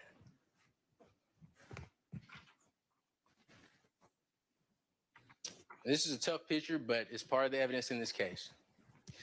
This is where Chris Melton's hair was found. It was found on this object right here. This is Miss Baker's head. So when we say Mr. Melton's hair was found on a murder weapon, the cord used to strangle, this cord here is wrapped around Miss Baker's neck. So when we say his hair was found on a murder weapon, it literally was found on the murder weapon, next to her head. And again, I'm gonna emphasize this for deliberations. Don't look at the sketch, because the sketch, you have the photos. You don't have to look at a sketch of how the scene looked. You have the photos yourself. Justin.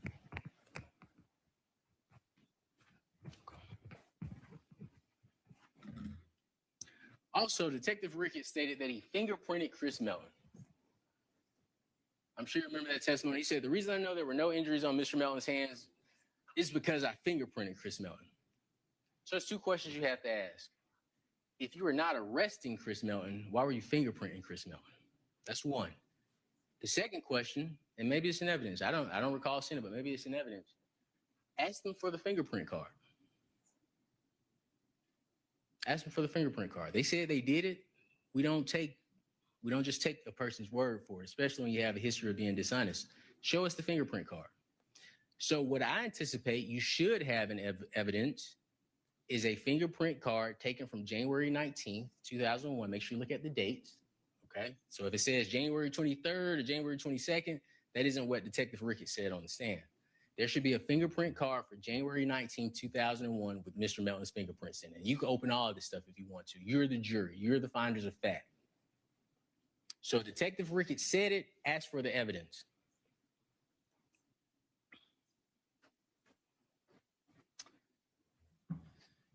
But when the doctor says pull that plug, you say, doctor, one of my gravest concerns is that law enforcement seemed just much more so focused, not on justice for Ms. Baker, not on resolving this, answering these questions for the Baker family. They seem more focused on protecting themselves. And maybe Chris Melton. Doctor, I'm not sure. Doc, you're asking me to pull the plug, but where was Chris Melton before 9 a.m.? All these witnesses came in, every law enforcement officer, they fought me. They fought me when it came to confirming Chris's alibi. It was confirmed. It was confirmed. It was confirmed. All right, well, let's break it down piece by piece. Did you confirm this? No, but it was still confirmed. Okay. Talk to me about Nash Plumbing. Did you get documents? No, but it was still confirmed. All right. Josh McCourty, did you get any proof that they ever worked together? No, but it was still confirmed. And then they'll try to jump to the bank. And the reason I emphasize the bank is because the bank is irrelevant. The bank is at 9:08. Ms. Baker was killed in the morning time. According to the state, it was somebody walking around at 8 a.m., 8:30.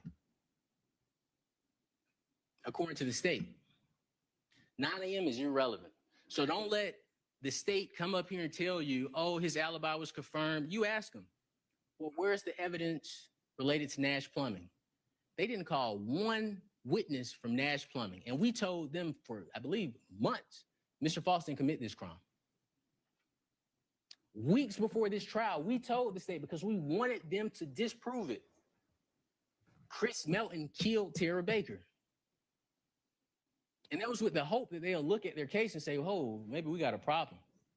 But instead, what they do, they meet with all their witnesses and they prep them.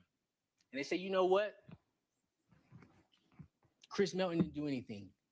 You don't give any answers that the defense attorney wants. We're going to prep you. We're going to talk to you about it. Anything they say that Chris Melton did, you say the opposite. They knew this stuff. This isn't new. Everything you heard, they knew. This is their evidence. I didn't make any of this evidence. The only evidence that I brought to you is the picture of Chris Melton's house because they didn't want you to know that. But everything else you've seen and you've heard in this case, I didn't go find it on my own. They knew this and they chose to ignore it to focus on him. And I'll tell you this, way to evidence Chris Melton, Edrick Faust. The evidence related to Chris Melton substantially outweighs the evidence related to Edrick Faust. Could you imagine me in this courtroom trying to defend the hands that Mr. Melton had? And my argument as well, 2 days after her death, he was punching the wall. You all would look at me and say, this guy's crazy. What is he in here talking about? Or if I was trying to defend Mr. Melton and I said, well, my client, he went to pick up his truck on Saturday. He went to get a bank loan on Monday, and then he went out on 2 dates within a week of her death. You would say, this guy's, what is he talking about? Why are we here? Think about the evidence you heard about Chris Melton. Think about how he was on the stand. You had a killer in here talking to you that has gotten away for 23 years. He didn't shed one tear. I showed him a picture of Miss Baker. He didn't shed one tear. Think about that.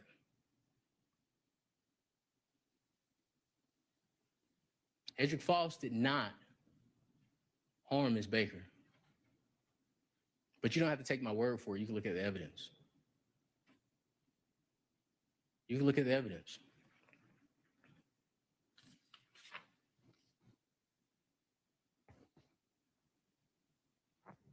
So you say, doctor, the state has to explain how Mr. Faust's DNA alone means rape. How does his proximity, if you say he stayed there, how does his proximity mean murder, rape, arson, aggravated sodomy, 2 counts, 4 counts of felony murder, burglary? You need the evidence. So, doctor, you don't pull that plug. Hold on, my mind is wavering. It is not satisfied. It is not settled. I have questions. Doc, don't pull that plug. When Mr. Faust chose you all to decide his case, he gave you all awesome power. You may have noticed that each and every time the Honorable Judge Lott entered and exited this courtroom, we stand in her presence. And the reason we stand in Honorable Judge Lott's presence is to show respect for her awesome power as the giver of laws in this courtroom. You may have also noticed each and every time you, ladies and gentlemen, entered and exited this courtroom, we stand in your presence. Because just like Judge Lott, you all are the judges of the facts in this case. In our standing, that is symbolic to show our respect to your power. The first thing you did as a body when you entered this courtroom, when you entered this jury box, you stood up, you raised your right hand, and you took an oath. And by that oath, each of you, you promised, you swore to decide this case based on 2 things. 1, the facts, only as they came out in this courtroom. And 2, the law is given to you by the Honorable Judge live. Because you need to understand the law and the facts, I would like to discuss them both with you at this time. Starting with the law. The first principle of law that I like to discuss with you is the Bill of Indictment. Okay? Don't be afraid of this document. This is a very important document. Embrace it and read it. Because in this document contains the charges that you will decide against Mr. Faust. During your deliberations, and this is very important, use this document because this will tell you what evidence you're looking for.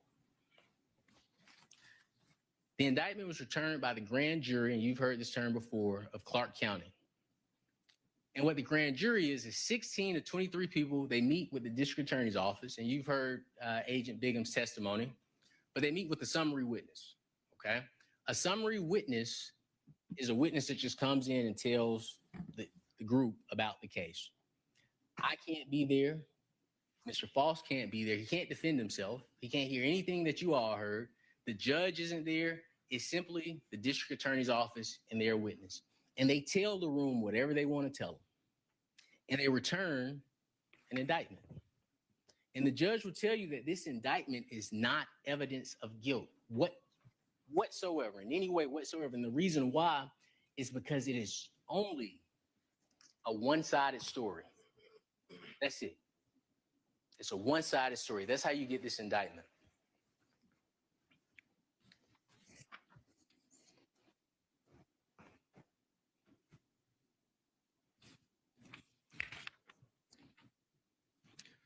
Give you a short story. If anybody's ever dealt with a lawsuit in here, similar to a lawsuit, right? Let's say you're at home, you go to your neighbor's house, you say, neighbor, I want to build a fence on my property, okay? I am going to build a fence 5 feet inside of my property line because I don't want to encroach on your property, all right? Do you have any problems with that? Do you want to go get your own surveyor? Do you want to have somebody come out and look at it? I don't want any problems with you, so I'm going to make sure I build it 5 inches inside of my property line. Your neighbor says, no, don't worry about it. You build your fence. One night, you're at home eating dinner with your family, and you receive a knock on the door. You go to the door, you open it, and it's the Clark County Sheriff's Office. Might be that gentleman over there. He's serving you with a summons and complaint. And he says, sir, ma'am, you're being sued by your neighbor for the fence you built on their property. And you say, what? That's absurd. I talked to my neighbor. They didn't want to discuss it. I built it 5 feet inside of my property line. He's going to tell you that's not for me. But what you all could do, which all of us could do, you could go, you could hire your own lawyer, you could pick a jury, and you could let the jury decide what occurred. Because what you didn't know, your neighbor, when he got his lawyer, they typed up a summons and complaint, and you got sued. It doesn't mean you did anything wrong. Doesn't mean your neighbor's right. Doesn't mean your neighbor's telling the truth. But that's the way a civil case gets started. The same thing with the Bill of Indictment.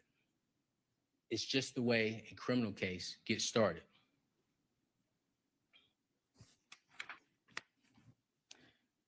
The next principle of law I'd like to discuss with you are the 12 counts in the indictment.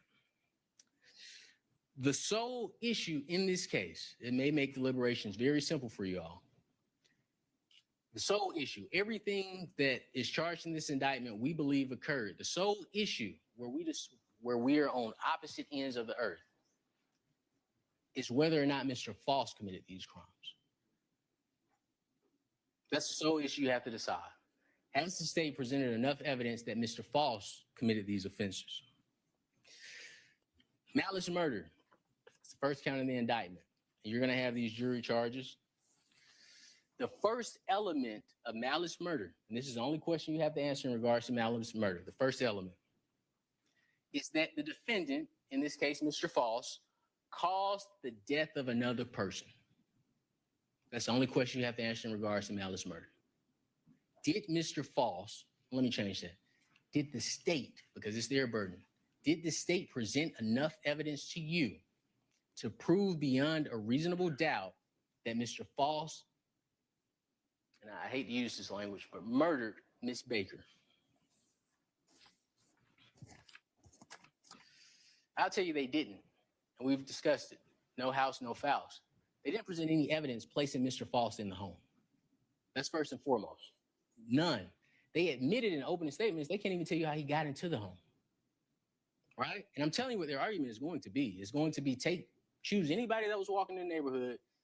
We want you to say that's Mr. Faust. That's what they're going to tell you. They're going to say, Jay Anderson saw a guy walking that fit Mr. Faust's description, and he disappeared when Mr. Anderson went away from the window. So that means this guy ran around the house and broke in the house. Ask them for evidence. The person that killed Miss Baker knew Miss Baker. That has always been our position. Look at the photos of the crime. The person that killed her knew her. They were angry. Why they were angry, we don't know. It didn't come in this case. But they were enraged. It was an overkill. Counts 2 through 5 are felony murder. They charged Mr. Faust with 4 counts of felony murder. To convict of felony murder, the state must prove, and again, it's only one issue that you have to decide with all these counts, that Mr. Faust is the individual that engaged in these acts. And they have to prove that beyond a reasonable doubt.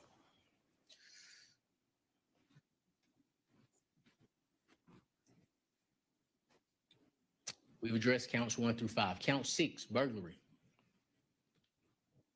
The state must prove that Mr. Faust, and again, it's every count, they have to prove Mr. Faust did this, that Mr. Faust entered the home. And we can stop there. We don't even have to go through every other element. They have to prove that Mr. Faust is the person that entered Miss Baker's home. And the state has admitted that although, and I repeat this because it's so mind-blowing to me, that although they can't prove how Mr. Faust got in the home or that Mr. Faust was in the home, this gentleman is sitting over here. That has been shocking to me since day one. They can't prove, or matter of fact, we all know now that the science says Chris Melton is the only identifiable DNA profile in Miss Baker's anus, but they have this gentleman sitting over here charged with aggravated sodomy. That's why juries protect the community. That's why we have juries. Because the first thing any totalitarian governmental system does, they get rid of the jury. They say we decide who's guilty or who's innocent. This right here, and a lot of you may not know what this is, okay? But this right here is the strongest symbol in any democratic society that uses jurors. And I could kick it, I could probably rip it off the ground. But the reason this is so powerful, and the reason you see this in every single courthouse, is because when they were putting the Constitution together, when they were founding this great country, this is in place to symbolize the separation between the people and the government. This is the strongest symbol, this partition. And that's why their table is closer, because they want to make it clear. This is a separation of the people from the government.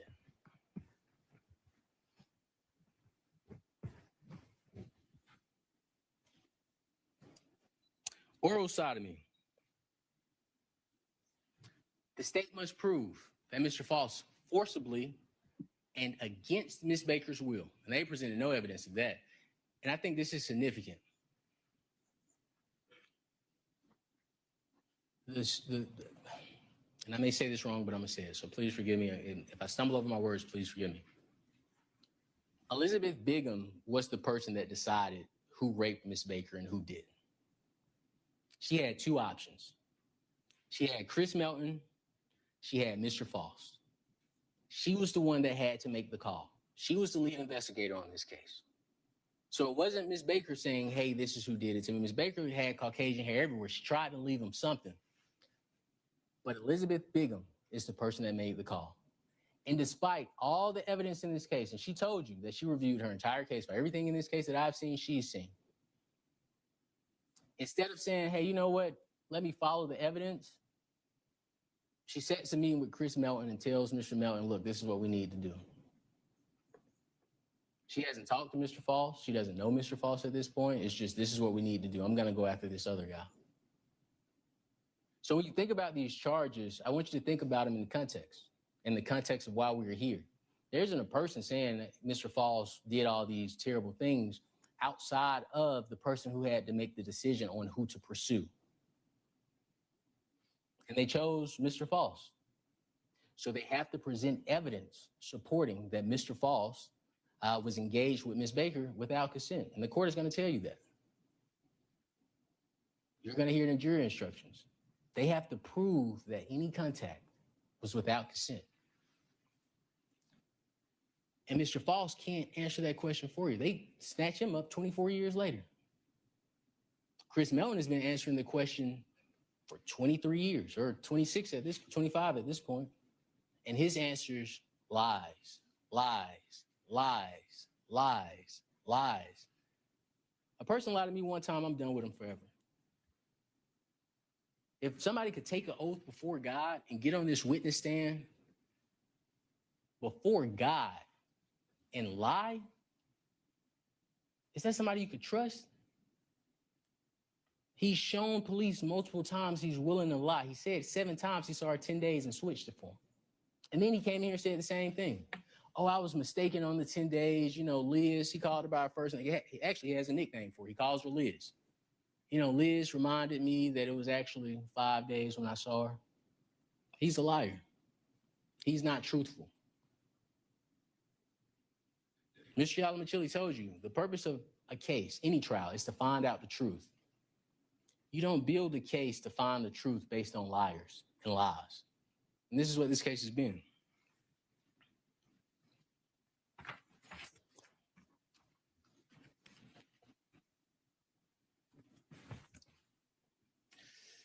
This is very important for you to consider in deliberations. There is no evidence of sperm in this case. I want to make that very clear. You heard a GBI person come up. They talked about sperm for a little bit. We made our objection. And you notice that she never mentioned sperm again. But she also admitted when we were doing examinations that she didn't test it for sperm. In evidence, you will have a sperm test that says there is no spermatozoa. So when the state tells you this is a rape case, his DNA is in her mouth, okay, how? How? This is a rape case, it's in her vagina, okay, there's no sperm. We don't know, it's 24 years later. But they have to prove that. I want to make it 100% clear. If they say it's rape, they have to prove it is rape with evidence, not speculation. And I told you this during opening. Not with because we say so. It requires evidence.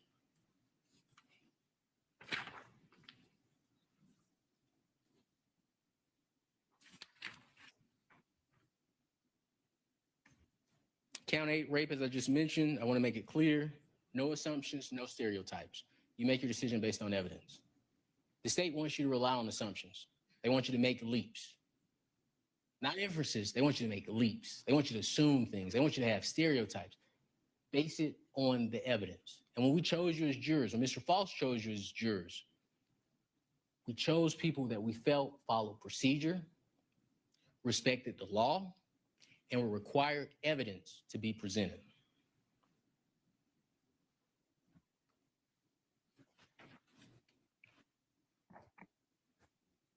Aggravated assault, same thing. They have to prove that it's Mr. Faust.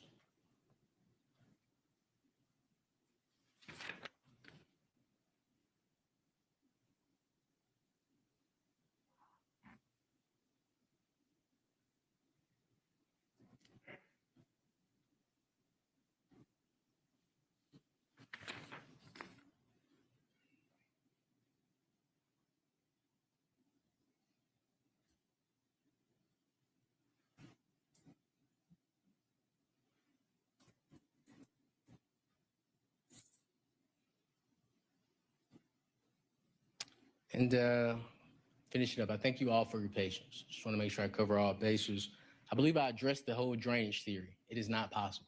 And don't take my word for it. Take it, Ms. Hinkle's word for it. It's not possible. 3 days is the max. Ms. Baker was killed on a Friday. Chris lied and said he saw her on Sunday. It was really 10 days, but we'll say 5 days to be nice. It's not possible. And they probably knew it. That's why they didn't ask Ms. Hinkle about anal, because they knew she would have said, well, it's only 3 days. The theory doesn't make sense. And again, they did ask her, and she said, well, for it to reset in the anus, it requires penetration. Drainage is not an option anymore. They told you in opening, that's how it got there. It's not an option anymore. The science says otherwise. Trust the science. You don't have to trust us. Trust the science. They brought in evidence that Ms. Baker showered daily. That's something that you need to keep in mind.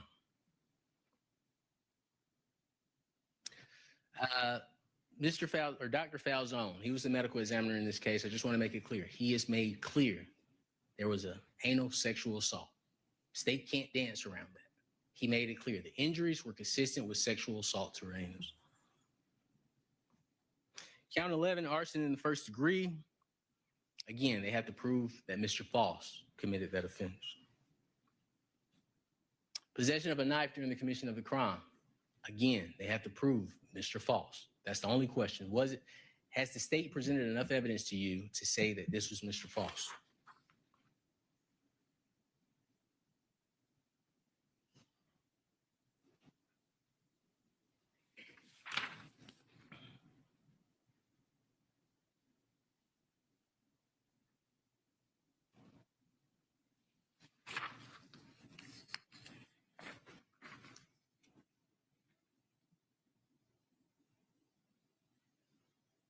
Judge is going to give you instruction on credibility of witnesses.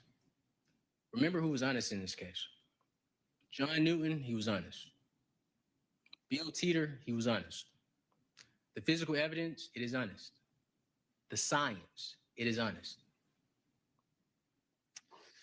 In all of those, and I'll say two, the physical evidence and the science supports Mr. Faust's innocence. The physical evidence and the science supports, not even the physical evidence and science, the physical evidence, the science, and his statements support Chris Melton's guilt. But I made this clear in opening. You're not here to decide whether or not Chris Melton committed this crime. So in deliberations, don't say, well, do we think Chris Melton did it? Or do we think Mr. Faust did it? Your only focus is, does the evidence support beyond a reasonable doubt? If you say maybe Mr. Melton did it, maybe Mr. Faust did it, the vote is not guilty. We discussed that. Now I want to talk about something that I think is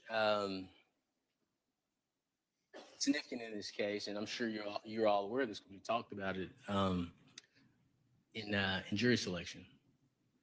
And we also talked about it in opening. One of the biggest pieces, there is a bill that was passed in this a bill that was passed in this case, and Ms. Bigham talked about it. I told you in opening that it was the fame, the lights, being the superstar police officer that closed this case that led them to say, hey, this is somebody we could put as the face of Ms. Baker's death. But I want you to consider Mr. Faust is put on the news as the bad guy. This case, he hasn't been the bad guy once in this case. Right? The worst you've heard about Mr. Faust in this case is the indictment.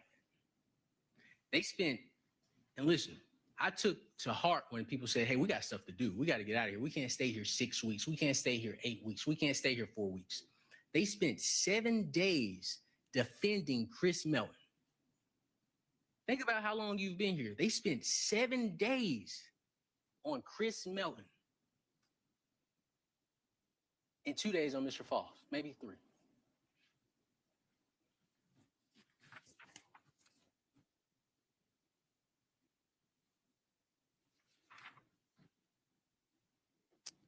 I'll tell you in this case, the reason this case is the way it is because the state didn't expect anyone to care about Mr. Faust. They didn't expect anyone to do the work for Mr. Faust. They did not expect anybody to take Mr. Faust's case seriously. Once they showed, hey, this is the person that committed this terrible act, what they expected was probably a 2-day trial. Expected some guy to just come in here and say, oh, this client is terrible, we don't care. They expected you all to come in here, and they truly, they expected you all to come in here and say, hey, his DNA is enough, I'm done. That's what they expected. That's the only reason they would bring you a case so weak. And that's why we said in opening, speculations aren't allowed here, right? We have to follow the law. We have to look at the evidence because they wanted you as jurors to just say his DNA is enough. He did it. He did it. That's it. That's our case.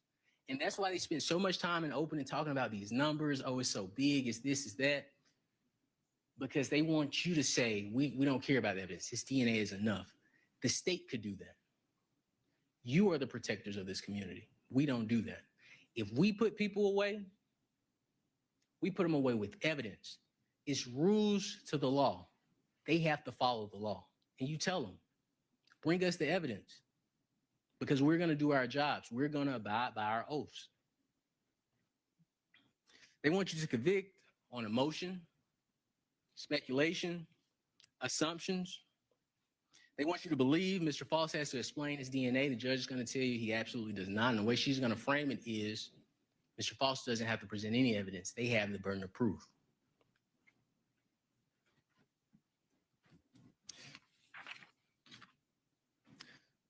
And thank you for your patience. I am wrapping up. I asked you for a few more minutes.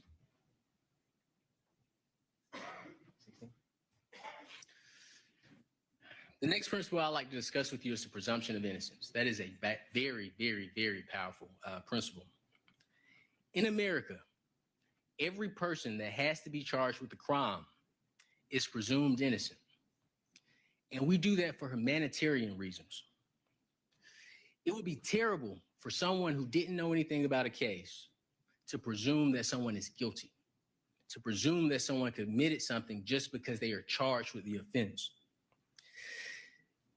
That would be considered inhumane because not only would that happen to me, that would happen to everyone. So when we became a country, in our Constitution, it was written that every single person charged with a crime is to be presumed innocent. And again, I told you, it covers him from the top of his head to the bottom of his feet. So the state's evidence could rip off the chest plate of that armor of Mr. Faust. It could rip off an arm. It could rip off a leg. It could rip off the helmet of that armor.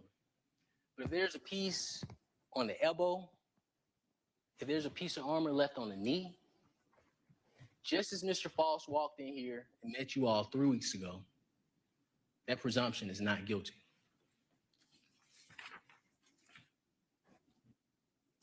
So how much evidence does it take to rip off that suit of armor?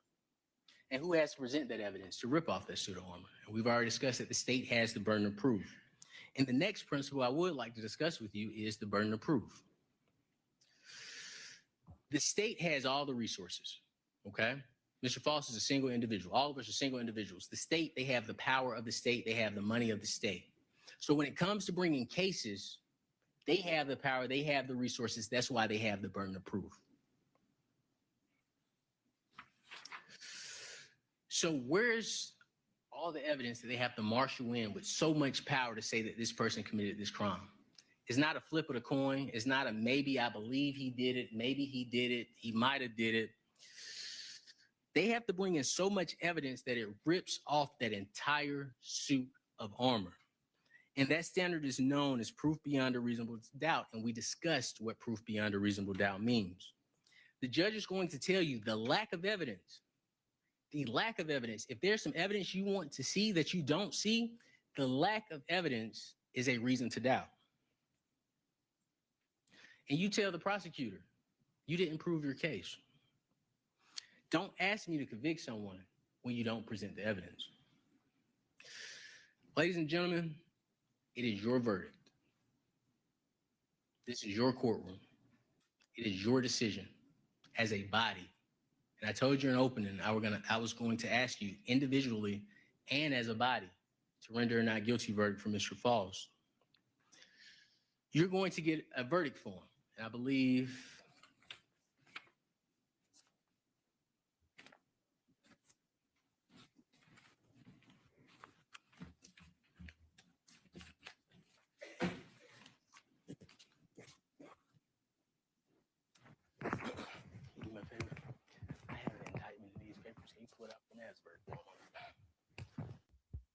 but you're going to receive a verdict form, and I'll show you the verdict form once we get it. And it's going to have a line. And it's going to say, we the jury find Mr. Faust, and it may say defendant. It may have a generic term, not guilty or guilty.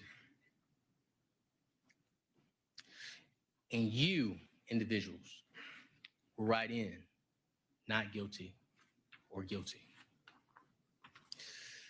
All 12 of you on the jury panel have to agree to a verdict. Don't surrender your verdict. If you feel that your position is truthful, whatever it may be, don't surrender your verdict. Don't say, okay, it's 4:45 on a Friday, I'm ready to go home.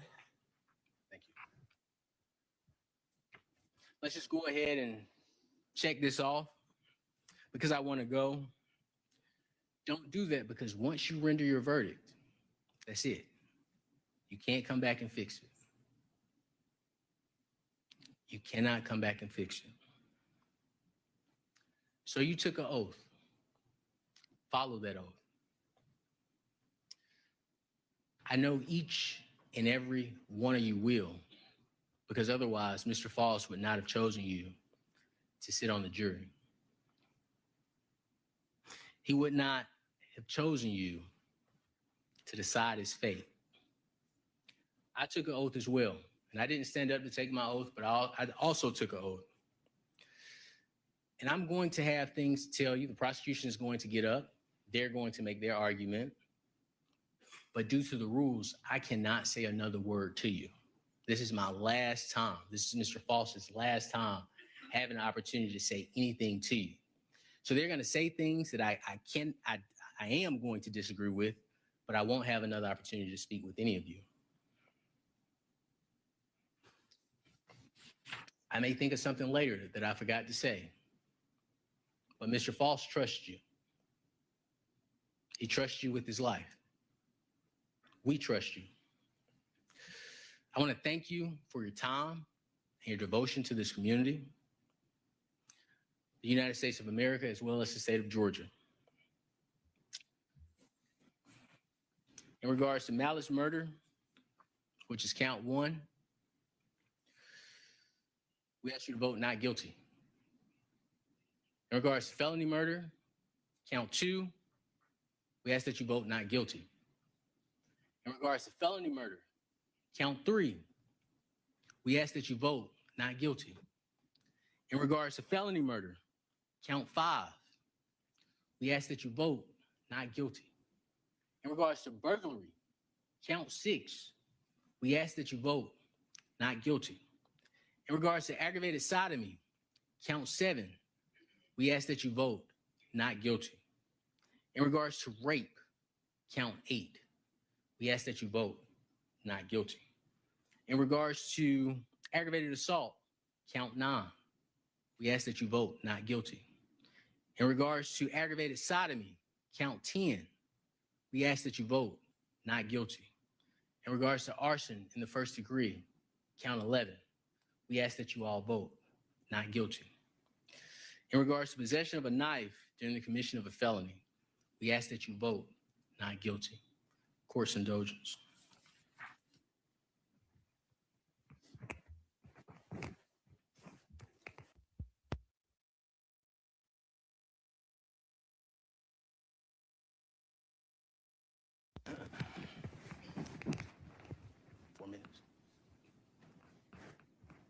And forgive me, I skipped count 4. Count 4, felony murder, it's the exact same thing. We're asking that you all vote not guilty. There was something that I didn't mention. I was trying to be considerate of you all's time and kind of get through the argument.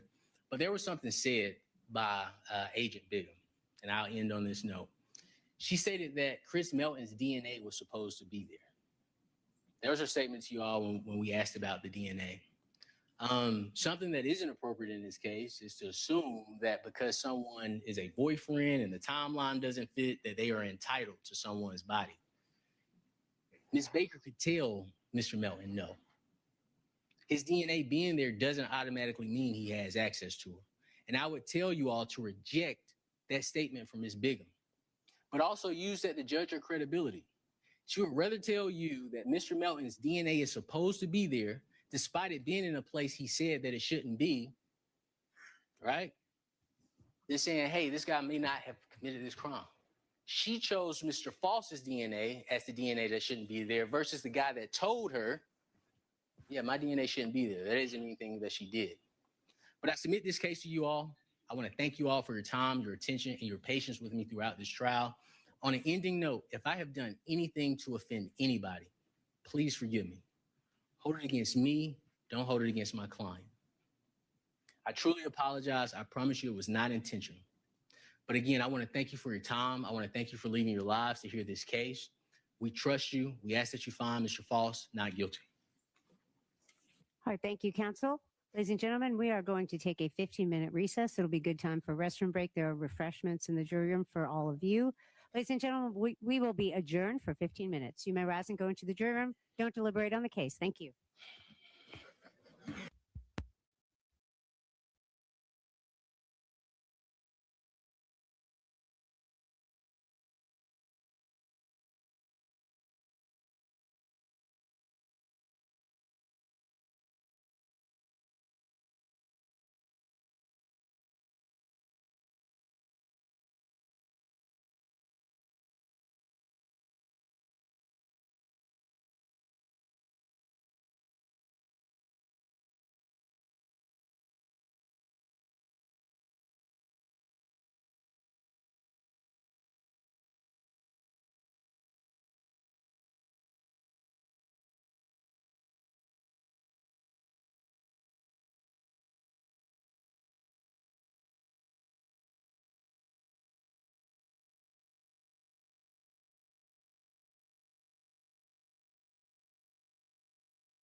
You're watching at Southern Sin, your new home for true crime. Smash that like button now. We'll be right back.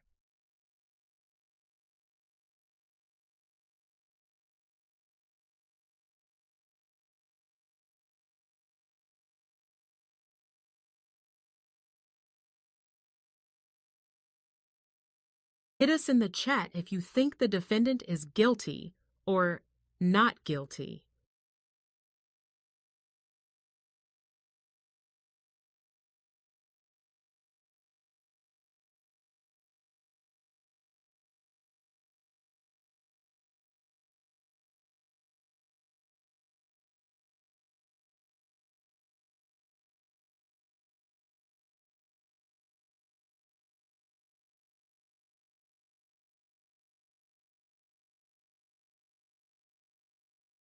Court is on a short break. Don't go anywhere. The action will be right back on at Southern Sin.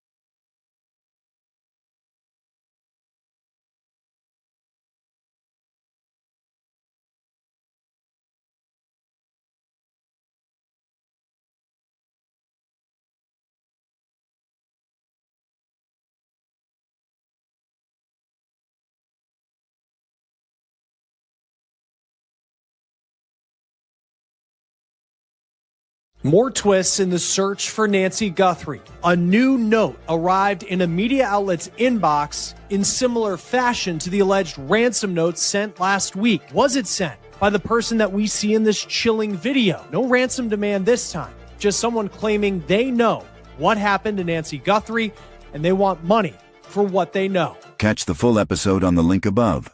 Subscribe to At Southern Sin today and hit the notification bell for more live original episodes Wednesdays at 8 p.m.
I guess you know what comes across my mind. Murder. Just murder, murder. A lot of ladies think he's attractive. Very nice, very well spoken. This is what I do with women, you know? I use my charm, use my good looks. I'm like a lion. You're the prey, I can sense it. I stand here today to announce the indictment of Wade Wilson for the murders of Christine Melton and Diane Ruiz. Both of them had been strangled. The last person that they encountered was Mr. Wade Wilson. He said he got back in the car and ran her over until she looked like spaghetti. I choked her out so she couldn't breathe anymore. I was on a rampage at this point. He's still pulling the strings from a jail cell. He's got an army of wives. That's all he's ever wanted. To advocate for someone because you think he's handsome. A rage overcomes me. Just kill, kill, kill. When I get that way, I become the devil. I'm gonna be honest with you, son. Everybody in the state thinks you're a monster. True crime just got darker. Catch the full episode on the link above. Subscribe to At Southern Sin today and hit the notification bell for more live original episodes Wednesdays at 8 p.m.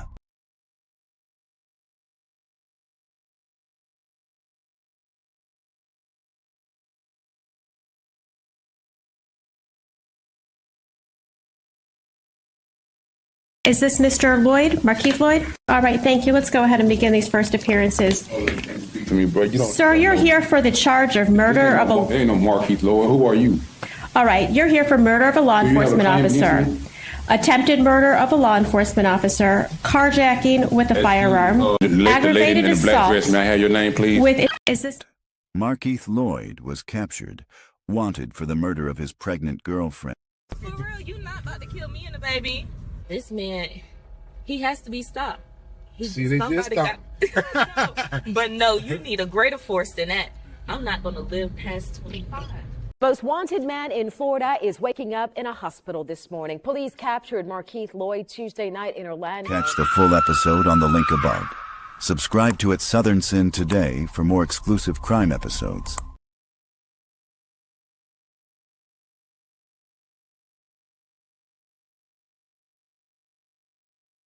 A summer night turned deadly when 17-year-old Alvin Foy unleashed chaos.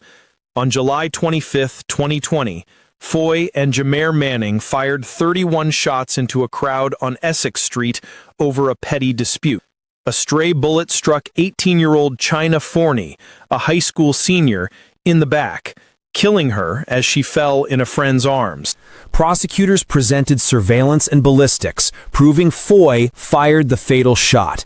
His not guilty plea crumbled as China's family spoke of their loss. Foy flashed smiles, then laughed outright, enraging the gallery. Foy, on May 3rd, 2021, you are a co-defendant. Excuse me a second. Let the record reflect that the defendant is laughing during the victim impact statement. Catch the full episode on the link above. Subscribe to At Southern Sin today for more exclusive crime episodes.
You're watching at Southern Sin, your new home for true crime. Smash that like button now. We'll be right back.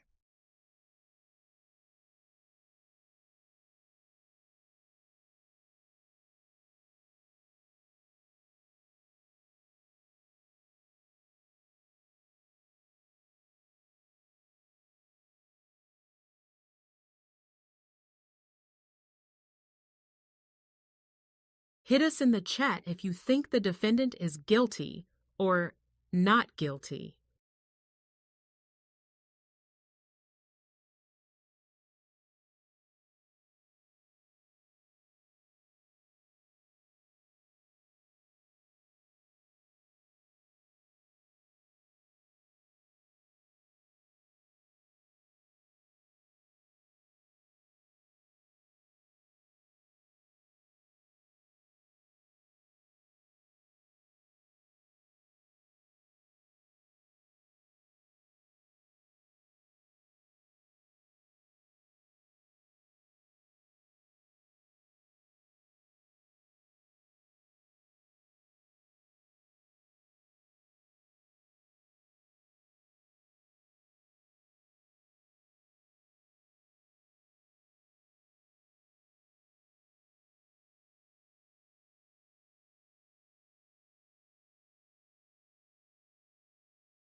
Please be seated, everyone.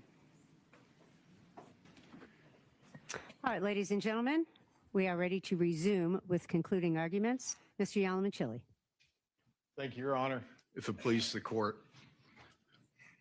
On January 19th of 2021, Tara Baker was going through her morning routine. What we know about Tara is that she was a very detail-oriented person, a very routine-oriented person, and she liked to get up around 6:30 in the morning, and she'd take a shower.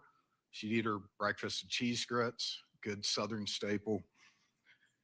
And then she'd go to her room to blow dry her hair, and that's something that would take her a while because she had so much hair. And there's no way that she could have known that she would have never gotten through that. At that point, the defendant, Edrick Faust, entered her home and attacked her from behind with a knife. You heard from Dr.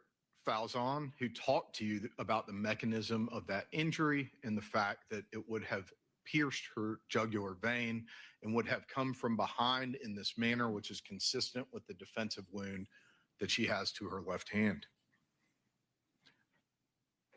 After he then bashed her head and strangled her and sexually assaulted her, Mr. Faust tried to cover his tracks. He tried to clean up as much as he could. He took the stove knobs off the stove where he had turned them on in order to light a blanket on fire and then light her bedroom on fire. And he exited the residence. He lived just under 2 football fields away, 585 feet. And he was likely very surprised that the home did not catch on fire the way that he expected it to. And he circled the neighborhood, wondering when this blaze would actually reach its full peak, and worried that it was not. And what you heard from Brian Grove, the ATF fire engineer in this case, is that under the environment that Mr. Faust had created, this would be a slow developing fire. It would be a fire that would be fed through the cycling on and cycling off of the HVAC system until the temperature reached such a level that it would cause a breakout in that top pane, which you have seen from the pictures, which then would create a ventilation increase that would let the fire reach its full level. This was all done in an effort to conceal his crime. Mr. Faust, when he committed this crime, did not take a weapon with him. He did not take elements to clean up after himself with him, the way that someone, if they had planned a crime over the course of several days to arrive in the middle of the night, would have done. The fire department arrived not knowing that they would find what they found inside. They entered the home. It was a home that was filled with smoke. They identified by looking around the home that the source of origin had to be in bedroom 3, Miss Baker's bedroom. They forced entry into Miss Baker's bedroom. And when they did, what they found was something that they were not ready for. They backed out. They called the police department.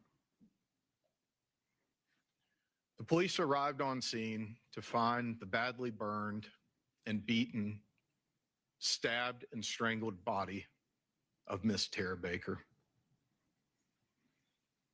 As it related to her murder, the evidence was always there. The world and technology just needed time to catch up to be able to deliver justice for her, and that's why we're here. That's why we've taken the time and asked you to take the time out of your lives to present the evidence that we have presented over the last 2 weeks that shows that Mr. Faust murdered Tara Baker. The police thoroughly processed the scene when they arrived. Although now Mr. Cruz wants to claim that this is a case about indifference, he wants to claim that this is a case about the ball being dropped and carelessness. In his opening statement, he called this one of the most thorough investigations in the history of the state of Georgia. What's changed is that the evidence against his client has been laid out, nothing else. It's one thing to pay lip service to law enforcement and first responders. It's another thing to actually recognize what the work they do, what kind of toll it takes on them. Where's the indifference in Lieutenant Leadall telling you he can still smell the shampoo in her hair? Where's the indifference in Bill Ricketts telling you that unlike a Super Bowl or a World Series, things like this are things that you never forget? Not only did the police use all of the tools and technologies that were available to them, you've heard from Agent Howe that they used innovative techniques, like trying to get fingerprints off Miss Baker's body using a negative lift technique. You've heard from both Lieutenant Leadall, who's well recognized in his field, as well as Agent Howe, who's well recognized in his field, that this is possibly the worst type of evidence or worst type of environment that you could have for trace evidence collection. But they still attempted to do so. The water, the smoke, the fire, the ceiling debris that fell on them led to a situation where the only trace evidence hairs that they could find would be hairs that you would normally expect in the home in abundance, as was testified to, because these are people who were regularly in and out of the areas of the house. The transformer box is not the murder weapon. The ligature, which was tested for DNA and only had Miss Baker's DNA on it, the knife that was used to stab her, likely the footboard where her head were bashed against, were the murder weapons in this case, not a power transformer box that was connected to a printer. But Mr. Melton's hair was found there. It absolutely was found there. But as both of the detectives who work forensics in this case, Agent Howe as well as Lieutenant Leadall, told you, you would fully expect to find hairs of individuals who are regularly in and out of the home in those areas. Also, Mr. Cruz wants to talk to you about why Miss Baker's own hairs were in her hand. Well, as you heard from Mr. Peterson, a well-renowned expert in hair analysis, that is very common. And I think if we take just a moment to consider what happens as soon as any of us gets hit in the head, it makes perfect sense. The first thing that happens when you get struck with something in the head is that your hand goes up to your head. And so when someone has bashed your head against something, causing a serious injury that is testified to as a medical examiner as a contributing factor, it makes perfect sense that your hand would go to where you were hurt. And it's perfectly consistent with the experience of experts who do hair analysis. As part of the processing the scene, the entire scene was processed for fingerprints. There were no usable prints found. The screen, which was tampered with in a manner that was consistent with removing it, was processed, but unfortunately no usable prints were found on that item as well. And as the case languished for over 20 years while the police were looking for new leads, that screen was lost. We didn't try to hide that from you. We owned it from the very beginning. All this happened before I could drive a car. If I could go back and make sure that screen stayed in evidence, I absolutely would, but we can't. We have the case that we have. And I think it's important to talk about evidence, right? Mr. Cruz has access to the same physical evidence that the state has access to. And the defense has no obligation whatsoever to present any evidence. But he has access to that same evidence log that Agent Bigham made part of her case file. So if Mr. Cruz wanted you to see the keys, the defense has the opportunity to present that. It's in evidence, as Agent Bigham testified to. If Mr. Cruz wanted you to see the lock, he could present that. It's in evidence. But that's not what he wants because they're irrelevant, and he knows that. What he wants is to create the type of conspiracy theory that he's just told you in his closing argument you shouldn't follow as being reasonable doubt. And so I'm going to ask you in your deliberations to hold him to that. Police knew from early in the investigation. The autopsy happens the next day, and even when they arrive on the scene, it seems very likely to them that Miss Baker had been sexually assaulted while she was in the process of dying. As part of the autopsy conducted by Dr. Faust, he photographed and described injuries that indicated that Miss Baker was stabbed from behind, strangled, and beaten, as well as sexually assaulted with forcible injuries, not just to her anus, but also her vagina. A fact that for some reason the defense regularly ignores and doesn't want you to think about.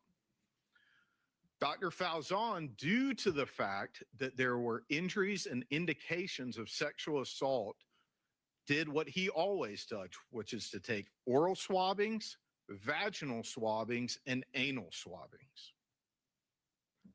Unfortunately, when the envelope was labeled, two things got labeled as oral swabbings, but we know that we have a vaginal smear as part of the evidence in this case. And there can be no vaginal smear without a vaginal swabbing. That's impossible.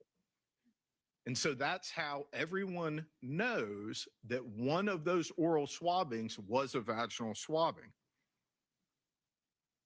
In his opening statement, Mr. Cruz tried to tell you that the injuries to Mr. Melton's hands are from when he is strangling Miss Baker and she is clawing at his hands, and that the hairs in her hand are from in that fight against her attacker, reaching up and pulling his hair out. He physically demonstrated that to you during your opening statement, during his opening statement. How does that comport with what the actual evidence in the case is? It doesn't. Okay. And I don't want you to take any of this as some kind of attack by me on Mr. Cruz. Mr. Cruz has an incredibly important and constitutionally mandated job in this case. And that's to make sure, regardless of what the evidence is, that he does everything he possibly can to walk Mr. Faust out that door, even though he murdered Tara Baker. And that should be his job. May.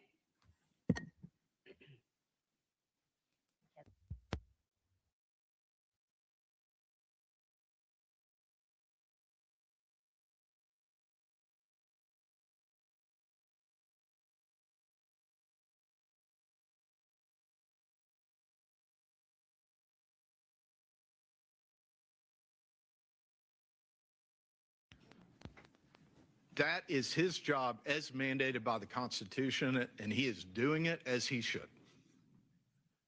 But you have a different job, and I have a different job. My job is to look at the evidence, see where it leads, and then bring that before you so that you can deliver a verdict that speaks the truth. That's my job.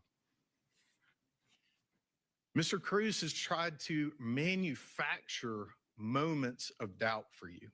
He has the same evidence log that Agent Biggin put in her case file that indicates that there were envelopes in which hairs were put and sent to the GBI, and then there are slides containing hairs that were done for analysis. Okay? And so this theater of opening up envelopes and creating what could be seen in out of context as some kind of moment of missing evidence is just a complete fabrication. The very next question we asked Lieutenant Leadall was, well, I mean, those are the envelopes you packaged the hairs in. You got any idea what the GBI did with them when you sent them over there? No. Then, as soon as we called the GBI witness, what did they all tell you? They almost looked at myself and Mr. Bolden like we had three heads when we asked them, well, I mean, after you take the hairs out of the envelope, you put them on the plating slide, you analyze them, do you then deplate them, put them back in the envelopes that they came in and send them back to the police department? And all of them looked at us and said, no, we don't do that. They remain plated. Well, because of course they do, because hairs are biological evidence and they will degrade over time if you maintain them in an environment after they've been sent for analysis in which they are not controlled. And so they stay longer on the plating and the glass. I'm sorry the slides broke. I mean, I think you could all see me and my anxiety level in the courtroom when we started taking the slides out of the protective cases because I was terrified that they would break. But it's been 25 years since this happened. And this case was cold for over 2 decades.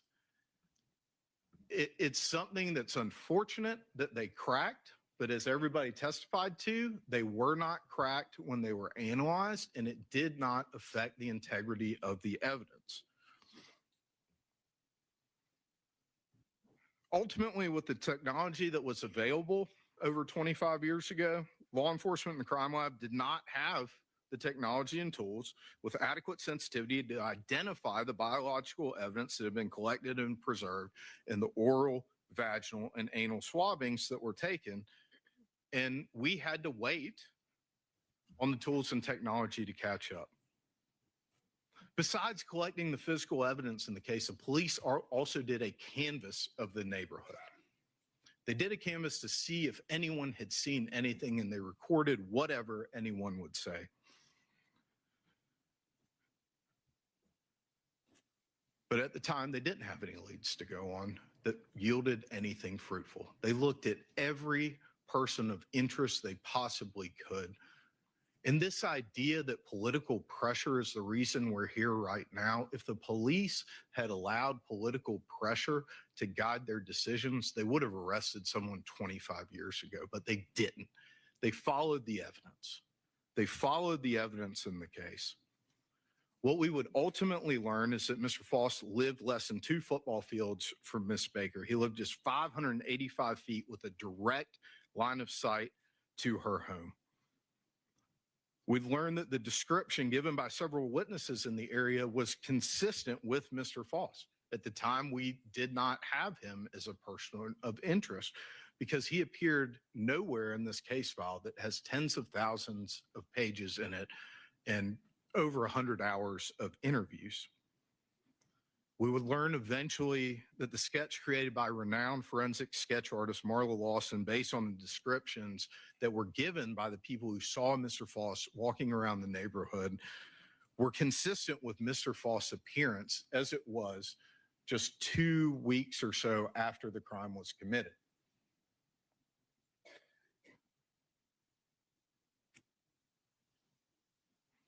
And we would learn that there's no connection of any kind before the morning of January 19th of 2001 between Mr. Faust and Tara, when he left his DNA inside of her home after he had killed her.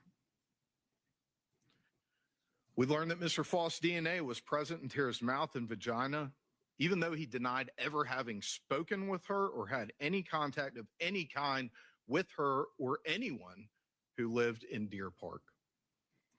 We learned that when he was given an opportunity to explain why his DNA was present, an opportunity that the defense has repeatedly said he was not provided, Mr. Faust chose instead to end the interview by asking to be taken to jail. But unfortunately for the Baker family and for everyone who knew, cared for, and loved Tara, it would take us decades to know those things about Mr. Faust and to know that he had killed and sexually assaulted Tara Baker. Law enforcement began doing everything that they possibly could to catch a break in this case. They began constructing a timeline of Tara's whereabouts, a timeline that the defense doesn't want you to pay attention to. Police also talked to Tara's roommates, Ashley and Valerie, and they told the police that no one had a key to the home besides the 3 roommates. Ashley in particular was very close to Tara, going all the way back to when they were in the same sorority at Georgia College. I think Ashley would have considered Tara her best friend, and she would have thought that the same was true of Tara. Ashley told you that Tara and Chris had a good relationship with nothing other than normal ups and downs of any relationship, especially one that had lasted as long as Tara and Chris's had, and that they were trying to find ways, as many people do in their early 20s, coming out of college, stepping into an environment where your academic challenges are much more significant, both in the stress and also the long-term impacts of it, and also into the world of working and trying to build a business for yourself, to do something good for the future that you hope to share with someone. And that Chris's work demands and Tara's school demands had made it to where they weren't able to spend as much time as they'd like to together. And that's probably one of the reasons that Tara was so excited about seeing Chris that weekend for her birthday, something that Ashley told you and that Chris told you. Police knew from speaking with Katie Lonstein, who you heard from, someone who told you that her and Tara's friendship was one that started pretty much on the first day of law school and grew quickly through the crucible that is your first year. I mean, I remember my first year. I still have some of the best friends in my life from that time in law school because you're spending 11 or 12 hours going to class and studying, and you have this incredible pressure of performing in a very highly competitive environment in front of other people who are your peers, and it causes people to bond very quickly. You could see that in the pain that this still causes Katie 25 years later. And she told you that in all the time and experience that she had with Tara, the only impression that she got from Tara about her relationship with Chris is that it was a good, positive thing. She also told you, importantly for the timeline, that Tara was very committed that semester to her academic performance. She was going to be at the law library till 10 p.m. every night. Even when Katie left that night at about 9:15 or 9:30 to go home, Tara was staying because Tara was a routine-oriented person and a detail-oriented person and an incredibly hard worker who said she was going to stay at the law library until 10 p.m. and who had class the next morning. Katie told you about the type of friend that Tara was. You know, every friend group I feel like has the mom or dad friend who kind of watches out for everybody. And that's who Tara was. When she didn't call Tara when she got home, Tara called her. And we know that happened at 9:46 p.m. Tara also talked to you about the plans that they had for that Friday night and how Tara was excited about the weekend. As police investigated the case, as you've heard, they looked at Chris hard from the very beginning. That's where the police always look first, is at the romantic relationship or someone in a close relationship with the victim. You've heard that. Chris cooperated fully with police. Mr. Cruz claims that he didn't talk to Miss Virginia, Tara's mother. Well, that's not true at all. The way he found out is he called Miss Virginia back while he was at Truck Customs, and she told him what happened, and his first instinct was to go to the last place that anyone knew Tara to be. And so he went. And on the way, he called her roommates, trying to find them, calling their families, trying to see whether this was Tara or someone else. Chris wanted to cooperate because he thought by cooperating and giving as much information as he possibly could, it would move this investigation towards finding the person who killed Tara. He didn't know at the time that it would take 23 years, but it did. Chris and Tara had met at Georgia College. They hadn't gotten really serious until they both moved home. They had worked through a long-distance relationship. They had found a way to be together. And Chris had to move closer to where his work was once he decided to take the step, once he had found his place in the world in plumbing, to be something more than just working for someone else. He wanted to be something more because he was inspired and motivated by the way that Tara lived her life.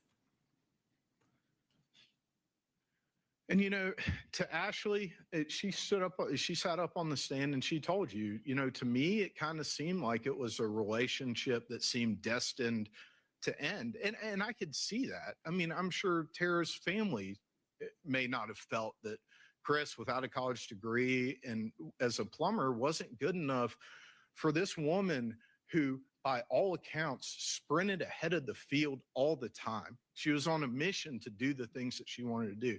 But in this world, it does not matter what people on the outside of a relationship see or what they feel or expect. What matters is how the two people feel about each other.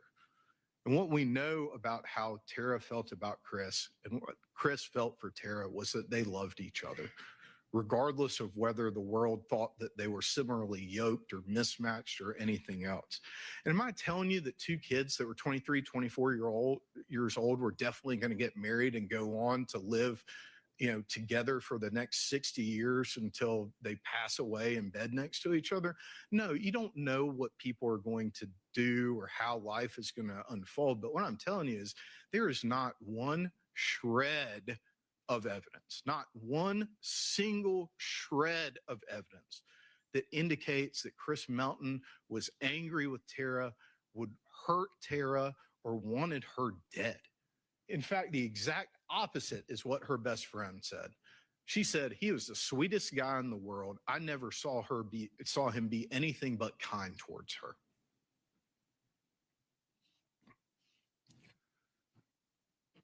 You know, I do think it's interesting that Mr. Cruz wants to tell you that a stamped, timed transaction from a bank that is over an hour from Athens, that blows a giant hole in the middle of his timeline, isn't relevant. Because to me, it is the most objective, relevant piece of evidence about Chris Melton's alibi. An alibi that is solid, an alibi that you can't call unconfirmed because Josh McCurdy confirms all parts of Chris's alibi for the morning of the murder. And Chris's father who Mr. Cruz did not mention one single time in his closing argument, also told police that Chris was home that morning and he saw Chris get in the car with Josh McCurdy. Mr. Cruz knew that, which is why he needed to make this relationship between Josh and McCurdy and Chris Melton, who were work friends who never hung out outside of work, something more than it was. You'll recall on cross-examination, Mr. Cruz repeatedly asking David Griffith, the crime analyst with the Athens Clark County Police Department, well, they went to high school. You didn't know they went to high school together? They went to high school together. The words that the attorneys say are not evidence. The evidence in this case is that, in fact, they did not go to high school together and that they were just work friends who had known each other for a year. There's also this twisting of what people have said and what it means. Chris Melton said he had known Josh McCurdy for a year from working together in the same crew for someone else. And about a month before Tara was murdered, he had talked to Josh about coming to work for him. That's what the evidence is in the case, not some inconsistency between when Chris says he met Josh and when Josh says he met Chris. Josh picked him up. They go, and you've heard from Bill Ricketts, you've heard from David Griffith, that it is not unusual. People do not timestamp their lives for there to be some inconsistencies in when people went certain places or the order in which they went to certain places, or people to leave things out. If Chris was trying to manufacture an alibi, why in the world would he have not told the police about the bank until Sunday? It's because on Friday, when he was talking to the police and he's trying to recall everywhere that he was that morning in the middle of this tragedy, he forgot. That's a completely normal thing, and you've heard the investigators testify about that. They go around, the rain prevents them from doing all of the work they need to do. They go to truck customs before lunch. They go to truck customs again after lunch, may have stopped by quickly right before lunchtime as well. And that's the point at which Chris gets a page from Miss Virginia Baker, Tara Baker's mom, and he goes straight to Athens. The police ask him to go to the scene and identify the body. He tells them he does not want to. When asked, and Mr. Cruz, again, is trying to twist Mr. Melton's words, he did not say, I didn't want to see the damage I had caused. He said he didn't want to see the damage he had caused.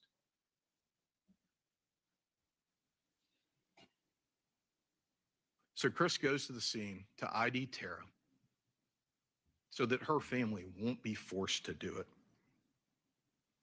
After that, he goes to the police department because he wants to tell them whatever he can. He wants this crime to be solved more than he wants anything else in the world. Police listen to what Chris has to say, and the very next day start calling Bill Teeter and Josh McCurdy, who are the people that he identified, and they confirm the major points of his alibi. They later confirm his alibi further with his father and even further with the objective evidence from the bank. The evidence about the time of travel that the defense doesn't want you to know, doesn't want you to consider, because it blows a giant hole in everything that they're saying. When he came back on January 21st of 2001 to give that blood sample and to be interviewed further, he was talking to the same police officer, Bill Ricketts, who he saw on the first day. The police officer that showed you how he would roll his hands by touching each and every finger on January 19th, the day that Tara was murdered, each and every one, something that's recorded in Bill Ricketts' police report 23 years before Edrick Faust ever shows up in this case. That's the other thing the defense is trying to do. They're trying to act like all of these facts existed in the same environment, in the same moment, and that is not true. Bill Ricketts' police report indicating that he fingerprinted Chris Melton is from the time that he fingerprinted Chris Melton. It's nothing manufactured. It is an accurate recording of exactly what he did.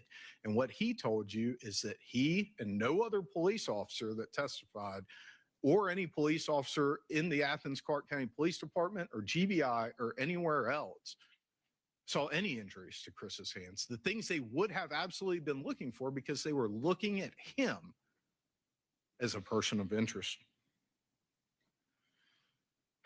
Unfortunately, nothing broke. They couldn't get anything, and the case went cold. But eventually we caught up. Through the determination of a family in the face of unimaginable tragedy, through the fierce and unwavering love of a mother, Tara would not be forgotten. And the long and difficult journey to find justice for her and accountability for her murderer, Mr. Faust, never ended. The GBI Cold Case Unit was created to bring in fresh eyes and to use modern technology and tools to investigate cases where all leads have been exhausted and no likely perpetrator has been identified. I want to back up because I left something out on Chris's interview with Bill Ricketts on January 21st. He tells Bill Ricketts on January 21st that he and Tara had sex for the last time Saturday night into Sunday morning. That's what he says 2 days after the murder. That's what Bill Ricketts testified to here.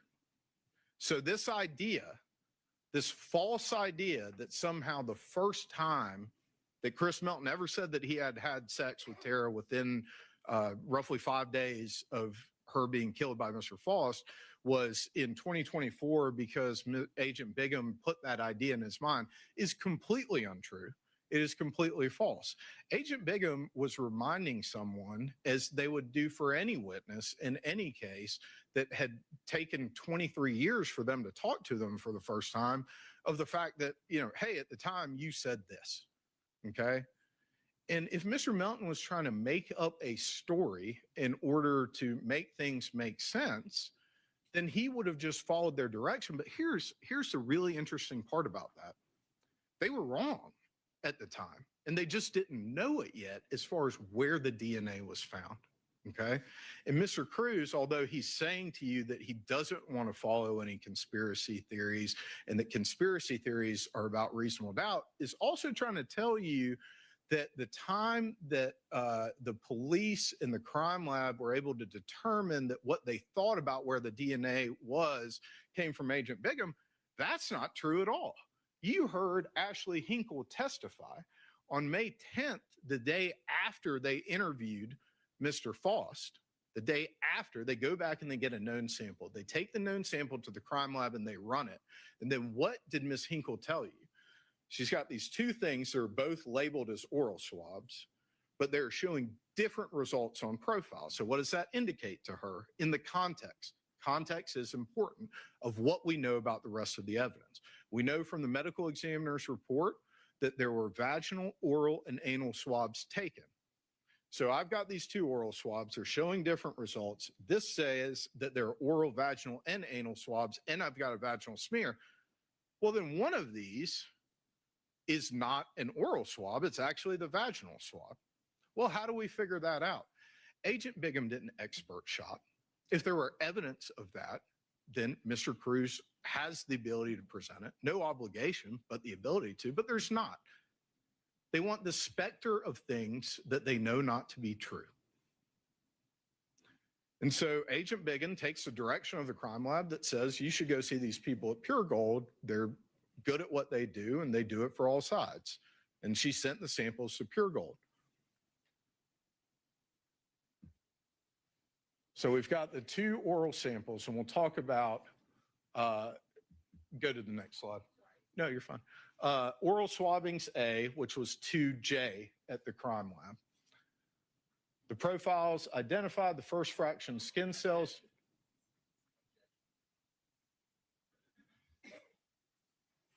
Yes.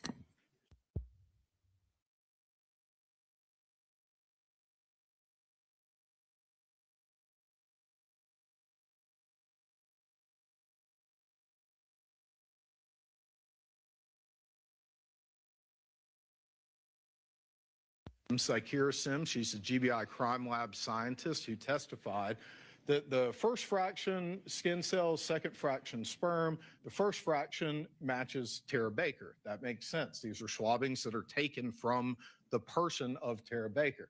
Second fraction, Chris Melton, 1 in 8 octillion. Edrick Faust, 1 in 70 billion. So Mr. Melton's fraction longer. Both, they're about, I believe, 7 or 8 billion people on the planet Earth. So just to put some context on that. Oral swabbing A when it gets to pure gold forensics. Okay. What does pure gold forensics do? They do a saliva test, a scientifically accepted test to determine where oral swabbings A came from. All right. It is positive for vaginal epithelial cells. So now it's negative for saliva and positive for vaginal epithelial cells. So now we know that oral swabbings A, which is item J, and this is the part where, we got to figure out a new way to label things, I think. But oral swabbings A, which is item J, is an item that is the vaginal swabbings. Science led us here. Science identified the issue, science clarified the issue, because science is always advancing and science is objective. Mr. Cruz says that you should follow the science, but then he's trying to distort for you what the science did and how we got here. As it relates to oral swabbing B, which is crime lab item 2I. Profile, first fraction skin cells, second fraction sperm. First fraction matches Tara Baker. That makes sense. It comes from Tara Baker's person. Second fraction is placed into CODIS. That's the National DNA Database. On April 30th of 2024, Mr. Faust is identified as the major contributor. 1 in 30 octillion. A number that it's really, it's hard to put a number that large into context, but a number so large as to, have a number of zeros behind it that I've never seen in any other context than DNA testing. Oral swabbing B, same thing, same process that they get put through pure gold. Even though we've already identified that oral swabbings A is vaginal, from the vaginal epithelial cells and from the non-presence of saliva, go through the same process with oral swabbing B. We're not going to make an assumption here. Positive for saliva, and then positive for human amylase, which is a compound primarily found in saliva and consistent with saliva. That's how we separated these two things. It has nothing to do with what needed to happen in order for an investigation to move forward, or anything along those lines. Those are the types of conspiracy theories that Mr. Cruz himself has already told you is not reasonable doubt, but signaled the desperation of the defense to create and manufacture some doubt. Now, Mr. Cruz did ask Ms. Sims on cross-examination if she was aware that the GBI had done a test that showed that there was no sperm. What he failed to give her was the context that this was a test done in 2001 with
completely different equipment than what they do use right now. And, you know, Miss Sims is probably younger than I am.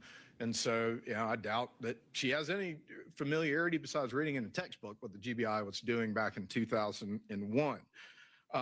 But we brought in Dr. Jennifer Corsi to testify. I was afraid for a minute I was going to mess up her last name there, but I think I got it right. To testify about the testing that they did do at the time. And yes, it was not positive at the time, but it was a less sensitive test than what they have available now. And that's what led to Mr. Faust. Not anyone trying to pin anything on anybody, but on April 30th, and I think it's important for you to keep this in mind, on April 30th, the GBI had an indication that they knew who had killed Tara Baker, but they didn't go arrest that person immediately. What they did is start to scour the case file again. Did we miss something that Edrick Faust and Tara Baker were connected in some kind of way? Did we miss something? Like, let's look through. And they spent 9 days before they arrested Mr. Faust, someone who had committed one of the most brutal murders in the history of Athens, Clark County. They spent 9 days trying to run down any explanation they could possibly conceive of through the largest case file in one of the most thoroughly investigated cases in the history of the state of Georgia. And they couldn't. They couldn't establish one link between the two of them because until the morning of January 19th of 2001, there was no link between Edrick Faust and Tara Baker other than she lived close and he saw one car in the driveway. After that, they re-interviewed Ashley Hall. They re-interviewed Valerie Lowe. They re-interviewed Chris Melton, who was in the middle of watching his father, who was very close to die. His father passed away about 2 weeks after he was re-interviewed. They ended up over the course of this investigation, as Agent Bingham testified to, re-interviewing about 30 witnesses, trying to make sure that they did as thorough a job as they possibly could. And then Mr. Faust was arrested, and he was given an opportunity to explain any connection he could have possibly had to Miss Baker. He denied initially knowing anything about a murder in that area. And think about this. This is a place where he had lived for 40 years. They've been talking about Deer Park throughout the interview. And then they're talking about a murder. And then all of a sudden, he says, oh, you're talking about that murder that, oh yeah, the law student at UGA who lived right over there. Oh yeah. Now I know what you're talking about, but I don't know anything about her. I saw her in the newspaper, but I don't know anything about that or anything else. They asked her, you ever had any contact of any kind with her? No. None. And then came the moment when he was confronted with something then he knew he couldn't explain without telling the truth. And that's that his DNA was inside Miss Baker's body, inside of her home. And he was asked by Agent Howell, help me understand. I'm here to exonerate just as much as I am to hunt. Help me understand. And his response was, take me to jail. Because he knew at that point that he had finally been caught.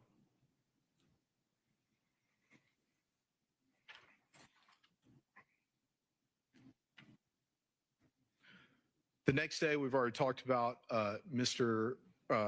Agent Howell and Agent Bingham took the sample of Mr. Faust's DNA pursuant to a search warrant. They submitted that to the GBI crime lab. And that's when this issue with oral swabbings being mislabeled as vaginal swabbings was identified.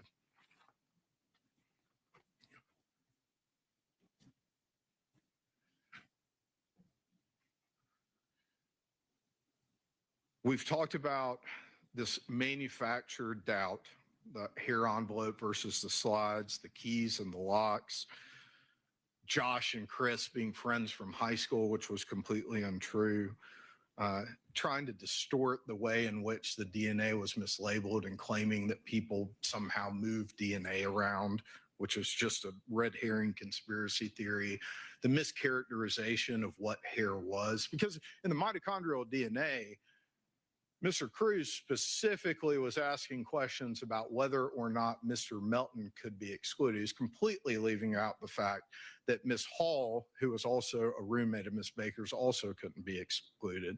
The bodies on Tara's hair, I think it's on Tara's body, the hairs on Tara's body. I got it out the last time. The hairs on Tara's body are really important here because I think they put Chris's hair on the power transformer box in context. Both of Tara's roommates were found to have hairs on Tara's body, okay? And I think that's important for context about the hair on the power transformer box because it gives you an idea of how prevalent hairs from people who are normally in and out of a residence are. There's, obviously Miss Hall and Miss Lowe had nothing to do with Tara's murder. And I think obviously once you look at all the evidence, Chris Melton couldn't possibly have committed the crime. And so it's important when you're looking at that single piece of evidence to look at the totality of the evidence. The defense wants you to pick little things and look at them in isolation rather than looking at all of the evidence together. Here's another thing about the evidence that I think is really, really important. It has to do with Ashley Hinkle's testimony, which is being mischaracterized by the defense. Mr. Melton's DNA is in Tara's vagina, okay? Only Mr. Faust's DNA is in the mouth. Mr. Melton and Mr. Faust's DNA is in the vagina. And then Mr. Melton's DNA is found at a rate, and I want you to think, again, totality of the circumstances, 1 in 60,000 as opposed to billions and octillions in the anal swabbing.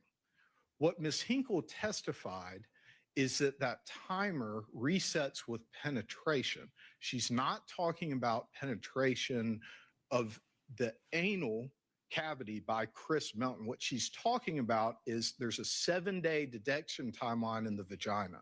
So when Mr. Faust rapes Miss Baker vaginally, 5 days after Mr. Melton and Miss Baker have had sex at her parents' house, that is the point at which the timer starts, when Mr. Faust has committed the rape.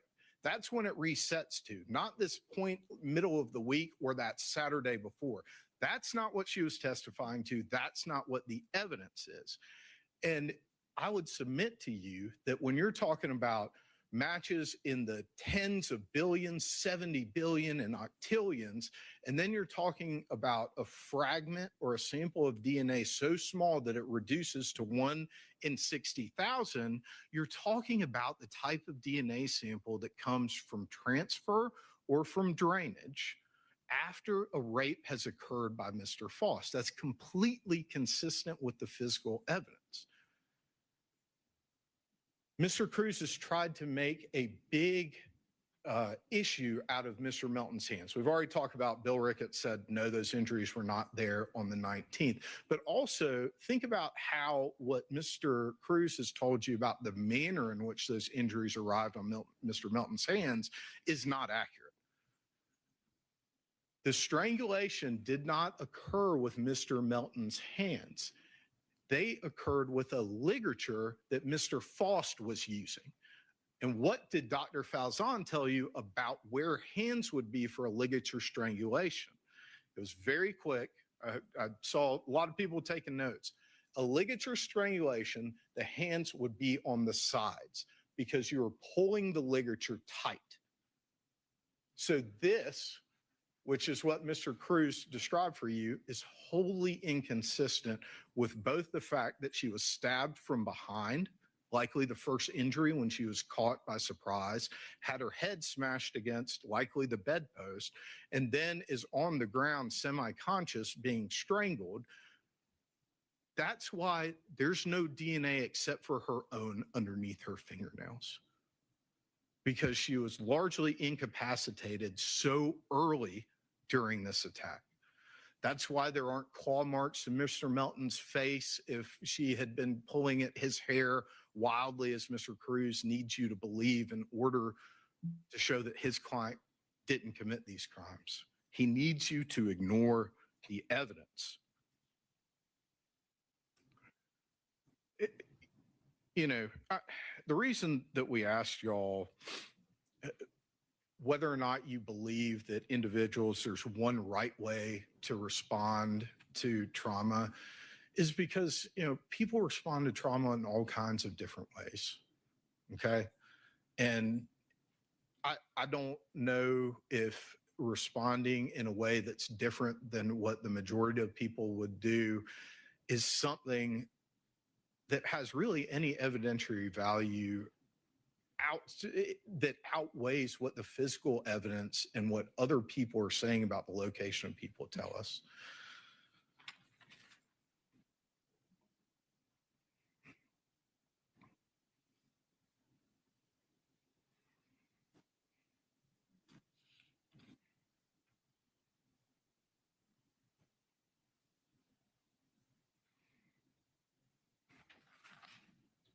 Sorry, I took a lot of notes.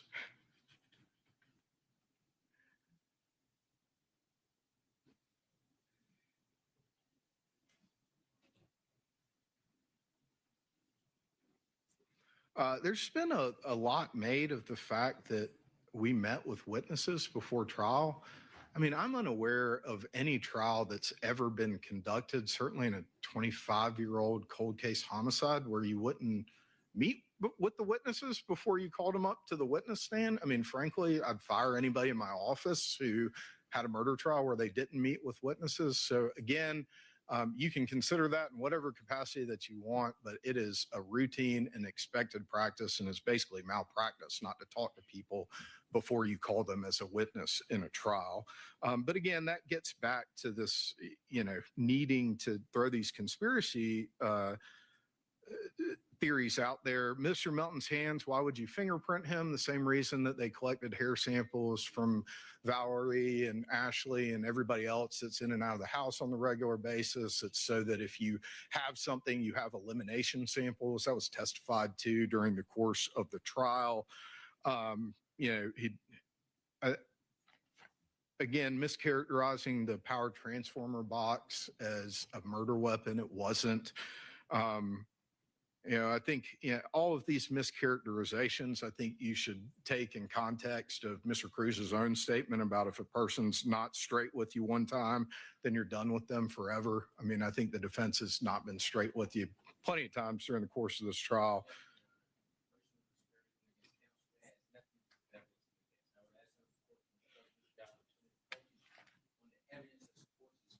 Okay, I'm going to overrule your objection. You may continue, Mr. Yellman-Chili.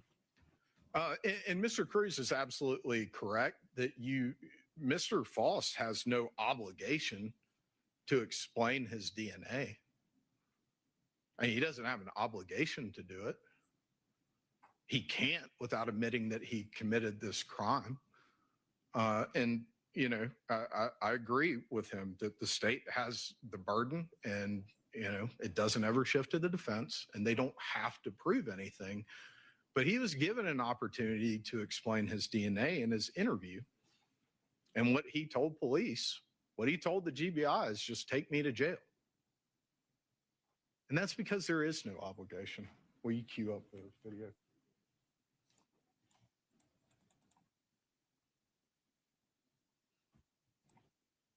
Which number is that, the last one?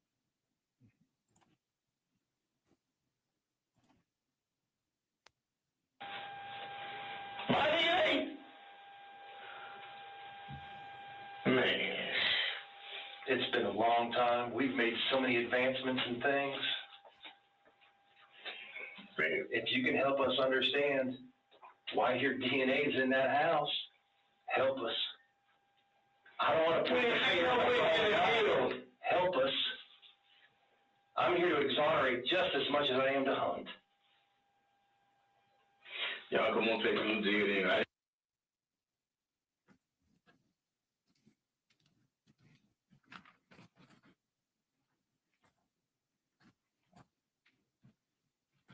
Ladies and gentlemen, we've done everything we can with this case. It's gone through generations of police officers.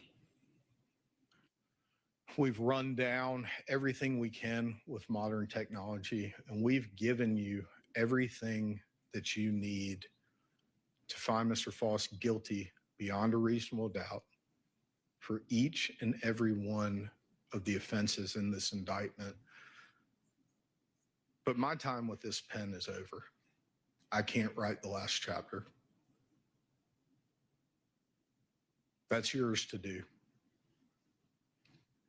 Tara Baker was the kind of person who tried to bring happiness and joy to everyone in her life, everyone that she interacted with. She was someone so driven that she graduated with 2 degrees in 3 years. She was someone that had her entire life ahead of her, a life that she wanted to dedicate to helping people and making this world just a little bit better, one client at a time. And her loss isn't just a tragedy for her family. Her loss isn't just a marker that changed their lives forever. It's a loss for all of us. It's a loss for everyone in this community. It's, if she had settled somewhere else after she finished law school, it's a loss for that place. It's a loss for the world. And there's no measure of justice that we can provide that will change that. But what we can do and what we must do is speak the truth. That's what the word verdict means. It means to speak the truth. And the truth here is that Edrick Faust committed this horrific crime, that there was no connection between the two of them. There is no evidence of that whatsoever. And I'm asking you not to manufacture evidence the way that the defense has attempted to manufacture evidence in this case. Trust what you heard in the evidence from the witness stand and return that verdict that speaks the truth. And the truth is that Mr. Faust is guilty of each and every offense in this indictment. Thank you. All right. Thank you, counsel, for both parties. Ladies and gentlemen, it is now the court's responsibility to give you the charge in this case, which is the law. And what I'm going to do is to read it to you, but I'm also going to give you a copy of the law. I'm going to ask Mr. Terrell to pass out the charges to each and every one of you. You don't have to follow it as I speak to you, but you certainly can. Counsel for both parties has the copy as well. And when you have it, I'm going to begin.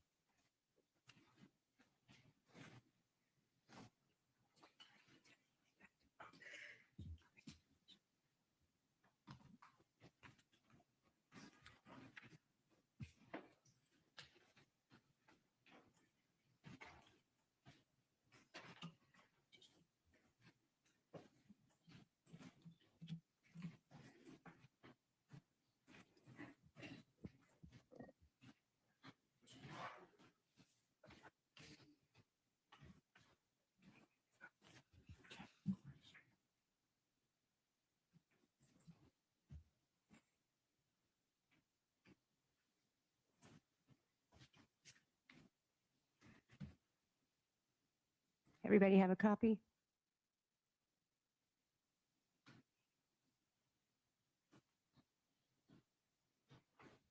Everybody have a copy? We have a couple extras. I think everybody's ready. All right, very good. Thank you very much. This is the State of Georgia versus Edrick Lamont Faust, SU 24CR0547. These are the jury charges. You are considering the case of the State of Georgia versus Edrick Lamont Faust, Athens, Clark County criminal case number SU 24CR0547. The grand jury has indicted the defendant with the offenses of malice murder, felony murder, felony murder, felony murder, felony murder, burglary, aggravated sodomy, rape, aggravated assault, aggravated sodomy, arson in the first degree, and possession of a knife during the commission of a felony. The indictment reads as follows, count 1 of 12. In the name and behalf of the citizens of Georgia, do hereby charge and accuse Edrick Lamont Faust with the offense of malice murder, for that the said accused in the county of Clark and state of Georgia, on or about the 19th day of January 2001, did unlawfully and with malice aforethought cause the death of Tara Baker, a human being, by strangling her with a cord and stabbing her in violation of OCGA Section 16-5-1A, contrary to the laws of said state, the good order, peace, and dignity thereof. Count 2 of 12. And the grand jurors aforesaid, in the name and behalf of the citizens of Georgia, do further charge and accuse Edrick Lamont Faust with the offense of felony murder for the said accused in the county of Clark and state of Georgia on or about the 19th day of January 2001, did unlawfully while in the commission of a felony, to wit, burglary to a dwelling, as alleged in count 6 of this indictment, cause the death of Tara Baker, a human being, by strangling her with a cord and stabbing her, in violation of OCGA Section 16-5-1C, contrary to the laws of said state, the good order, peace, and dignity thereof. Count 3 of 12. And the grand jurors aforesaid, in the name and behalf of the citizens of Georgia, further charge and accuse Edrick Lamont Faust with the offense of felony murder for the said accused in the county of Clark and state of Georgia on or about the 19th day of January 2001, did unlawfully while in the commission of a felony, to wit, aggravated sodomy, as alleged in count 7 of this indictment, cause the death of Tara Baker, a human being, by strangling her with a cord and stabbing her in violation of OCGA Section 16-5-1C, contrary to the laws of said state, the good order, peace, and dignity thereof. Count 4 of 12. And the grand jurors aforesaid, in the name and behalf of the citizens of Georgia, further charge and accuse Edrick Lamont Faust with the offense of felony murder for the said accused in the county of Clark and state of Georgia on or about the 19th day of January 2001, did unlawfully while in the commission of a felony, to wit, rape, as alleged in count 8 of this indictment, caused the death of Tara Baker, a human being, by strangling her with a cord and stabbing her in violation of OCGA Section 16-5-1C, contrary to the laws of said state, the good order, peace, and dignity thereof. Count 5 of 12. And the grand jurors aforesaid, in the name and behalf of the citizens of Georgia, further charge and accuse Edrick Lamont Faust with the offense of felony murder for the said accused in the county of Clark and state of Georgia on or about the 19th day of January 2001, did unlawfully while in the commission of a felony, to wit, aggravated assault, as alleged in count 9 of this indictment, cause the death of Tara Baker, a human being, by strangling her with a cord and stabbing her in violation of OCGA Section 16-5-1C, contrary to the laws of said state, the good order, peace, and dignity thereof. Count 6 of 12. And the grand jurors aforesaid, in the name and behalf of the citizens of Georgia, further charge and accuse Edrick Lamont Faust with the offense of burglary for that the said accused in the county of Clark and state of Georgia on or about the 19th day of January 2001, did unlawfully and without authority enter into and remain in the dwelling house of Tara Baker with the intent to commit a felony therein, to wit, aggravated sodomy and rape, in violation of OCGA Section 16-7-1, contrary to the laws of said state, the good order, peace, and dignity thereof. Further, as to count 6, the identity of Edrick Lamont Faust as the perpetrator of the crime alleged was unknown to the state of Georgia until April 30th, 2024. Count 7 of 12. And the grand jurors aforesaid, in the name and behalf of the citizens of Georgia, further charge and accuse Edrick Lamont Faust with the offense of aggravated sodomy for the said accused in the county of Clark and state of Georgia on or about the 19th day of January 2001, did perform a sexual act with the person of Tara Baker involving the sex organ of Edrick Lamont Faust and the mouth of Tara Baker, said act having been performed with force and against the will of Tara Baker in violation of OCGA Section 16-6-2, contrary to the laws of said state, the good order, peace, and dignity thereof. Further, as to count 7, the identity of Edrick Lamont Faust as the perpetrator of the crime alleged was unknown to the state of Georgia until April 30th, 2024. Count 8 of 12. And the grand jurors aforesaid, in the name and behalf of the citizens of Georgia, further charge and accuse Edrick Lamont Faust with the offense of rape for the said accused in the county of Clark and state of Georgia on or about the 19th day of January 2001, did have carnal knowledge of Tara Baker, a female, forcibly against her will, in violation of OCGA Section 16-6-1, contrary to the laws of said state, the good order, peace, and dignity thereof. Further, as to count 8, the identity of Edrick Lamont Faust as the perpetrator of the crime alleged was unknown to the state of Georgia until April 30th, 2024. Count 9 of 12, and the grand jurors aforesaid, in the name and behalf of the citizens of Georgia, further charge and accuse Edrick Lamont Faust with the offense of aggravated assault for the said accused in the county of Clark and state of Georgia on or about the 19th day of January 2001 did make an assault upon the person of Tara Baker with a deadly weapon, to wit, a knife, by stabbing her in violation of OCGA section 16-5-21A2, contrary to the laws of said state, the good order, peace, and dignity thereof. Further, as to count 9, the identity of Edrick Lamont Faust as the perpetrator of the crime alleged was unknown to the state of Georgia until April 30th, 2024. Count 10 of 12, and the grand jurors aforesaid in the name and behalf of the citizens of Georgia further charge and accuse Edrick Lamont Faust with the offense of aggravated sodomy for that the said accused in the county of Clark and state of Georgia on or about the 19th day of January 2001 did perform a sexual act with the person of Tara Baker involving the sex organ of Edrick Lamont Faust and the anus of Tara Baker.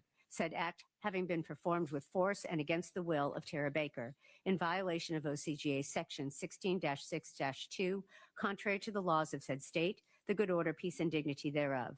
Further, as to count 10, the identity of Edrick Lamont Faust as the perpetrator of the crime alleged was unknown to the state of Georgia until April 30th, 2024. Count 11 of 12, and the grand jurors aforesaid in the name and behalf of the citizens of Georgia further charge and accuse Edrick Lamont Faust with the offense of arson in the first degree for the said accused in the county of Clark and state of Georgia on or about the 19th day of January 2001 did knowingly damage by means of fire the dwelling house of Tara Baker located at 160 Fawn Drive, Athens, Georgia without said owner's consent in violation of OCGA section 16-7-60A1, contrary to the laws of said state, the good order, peace, and dignity thereof. Further, as to count 11, the identity of Edrick Lamont Faust as the perpetrator of the crime alleged was unknown to the state of Georgia until April 30th, 2024. Count 12 of 12, and the grand jurors aforesaid in the name and behalf of the citizens of Georgia further charge and accuse Edrick Lamont Faust with the offense of possession of a knife during the commission of a felony for the said accused in the county of Clark and state of Georgia on or about the 19th day of January 2001, did unlawfully have on and within arm's reach of accused's person a knife having a blade of 3 or more inches in length during the commission of a felony against and involving the person of another, to wit, malice murder, in violation of OCGA section 16-11-106, contrary to the laws of said state, the good order, peace, and dignity thereof. Further, as to count 12, the identity of Edrick Lamont Faust as the perpetrator of the crime alleged was unknown to the state of Georgia until April 30th, 2024. Now, you'll have a copy of the indictment with you when you go out into the jury room, and you'll be able to read that indictment once you begin your deliberations. To this indictment, the defendant has entered a plea of not guilty, and this makes the issue which you have been empaneled and sworn to try. I caution you that the fact that this defendant has been accused is no evidence of his guilt. You should not consider the indictment as evidence or implication of guilt, and neither is the plea of not guilty to be considered as evidence. The defendant is presumed to be innocent until proven guilty. The defendant enters upon the trial of the case with a presumption of innocence in his favor. This presumption remains with the defendant until it is overcome by the state with evidence which is sufficient to convince you beyond a reasonable doubt that the defendant is guilty of the offense charged. No person shall be convicted of any crime unless and until each element of the crime is proven beyond a reasonable doubt. The burden of proof rests upon the state to prove every material allegation of the indictment and every essential element of the crime charged beyond a reasonable doubt. There is no burden of proof upon the defendant whatsoever, and the burden never shifts to the defendant to introduce evidence or to prove his innocence. However, the state is not required to prove the guilt of the accused beyond all doubt or to a mathematical certainty. A reasonable doubt means just what it says. It is a doubt of a fair-minded, impartial juror who is honestly seeking the truth. A reasonable doubt is a doubt based upon common sense and reason. It does not mean a vague or arbitrary doubt, but is a doubt for which a reason can be given, arising from a consideration of the evidence, a lack of evidence, a conflict in the evidence, or any combination of these factors. After giving consideration to all the facts and circumstances in this case, if your minds are wavering, unsettled, or unsatisfied, then that is a doubt of the law, and you must acquit the defendant. But if that doubt does not exist in your minds as to the guilt of the accused, then you would be authorized to convict the defendant. If the state fails to prove the defendant's guilt beyond a reasonable doubt, it would be your duty to acquit the defendant. The law provides that criminal actions shall be tried in the county in which the alleged crime was committed. Venue, that is, that the crime was committed in Athens, Clarke County, is a jurisdictional fact that must be proven by the state beyond a reasonable doubt as to each crime charged in the indictment, just as any element of the offenses. Venue may be proven by direct or circumstantial evidence or both. It is my duty and responsibility to ascertain the law that applies to the case and to instruct you on the law by which you are bound. It is your responsibility to ascertain the facts of the case from all of the evidence presented. It then becomes your duty and responsibility to apply the law that I give you in this charge to the facts as you find the facts of this case to be. The defendant is charged with a crime against the laws of the state. A crime is a violation of a statute of this state in which there is a joint operation of an act and intention. Intent is an essential element of any crime and must be proved by the state beyond a reasonable doubt. Intent may be shown in many ways, provided you, the jury, believe that it existed from the proven facts before you. It may be inferred from the proven circumstances or by acts and conduct, or it may be, in your discretion, inferred when it is the natural and necessary consequence of the act. Whether or not you draw such an inference is a matter solely within your discretion. This defendant will not be presumed to have acted with criminal intent, but you may find such intention, or the absence of it, upon a consideration of words, conduct, demeanor, motive, and other circumstances connected with the act for which the accused is being prosecuted. Facts and circumstances that merely place upon the defendant a grave suspicion of the crime charged, or that merely raise a speculation or conjecture of the defendant's guilt, are not sufficient to authorize a conviction of the defendant.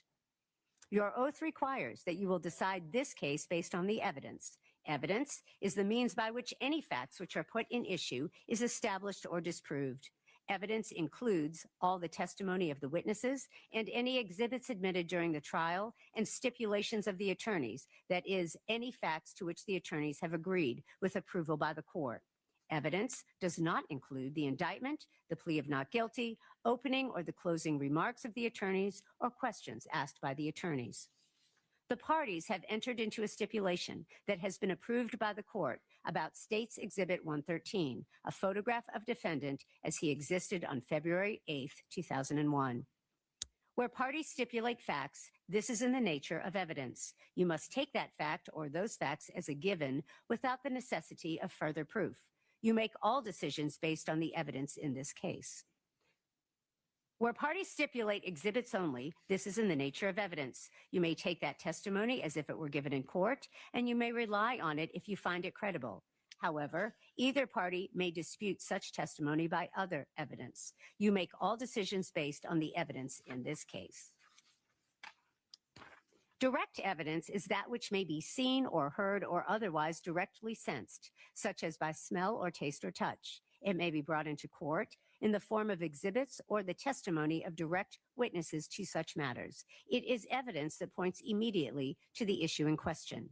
When direct evidence by inference points to an obvious, likely, or reasonable conclusion, even though that conclusion was not directly seen, heard, smelled, tasted, or touched, that is said to be circumstantial evidence. Circumstantial evidence is the proof of facts or circumstances by direct evidence, from which you may infer other related or connected facts that are reasonable and justified in light of your experience. It is evidence that only tends to establish a conclusion in question by its consistency with such conclusion or elimination of other conclusions.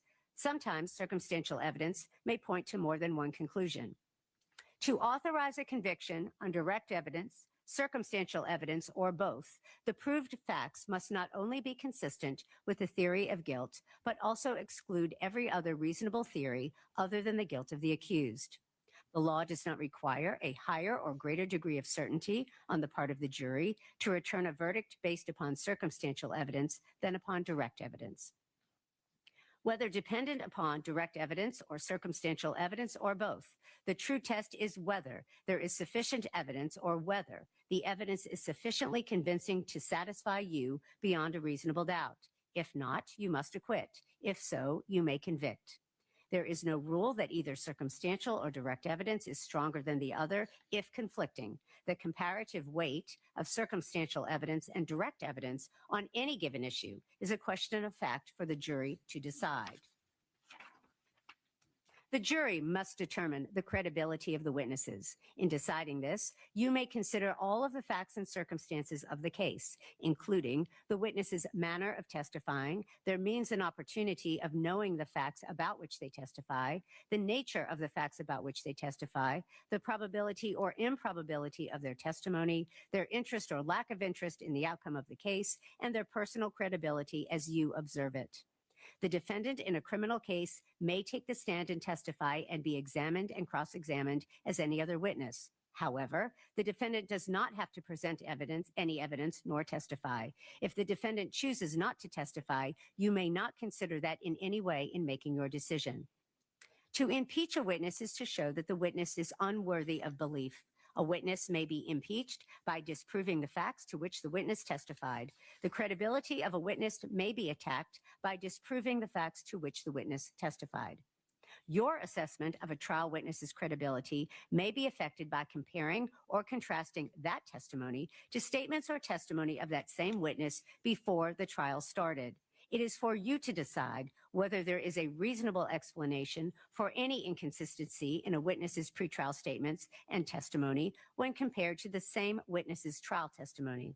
As with all issues of witness credibility, you, the jury, must apply your common sense and reason to decide what testimony you believe or do not believe. For malice murder, the state must prove that the defendant, 1, caused the death of another person, 2, unlawfully, and 3, with malice aforethought. The killing must have been done with malice to be murder. Malice, as the term is used here, is not necessarily ill will or hatred. Rather, it is the unlawful intent to kill.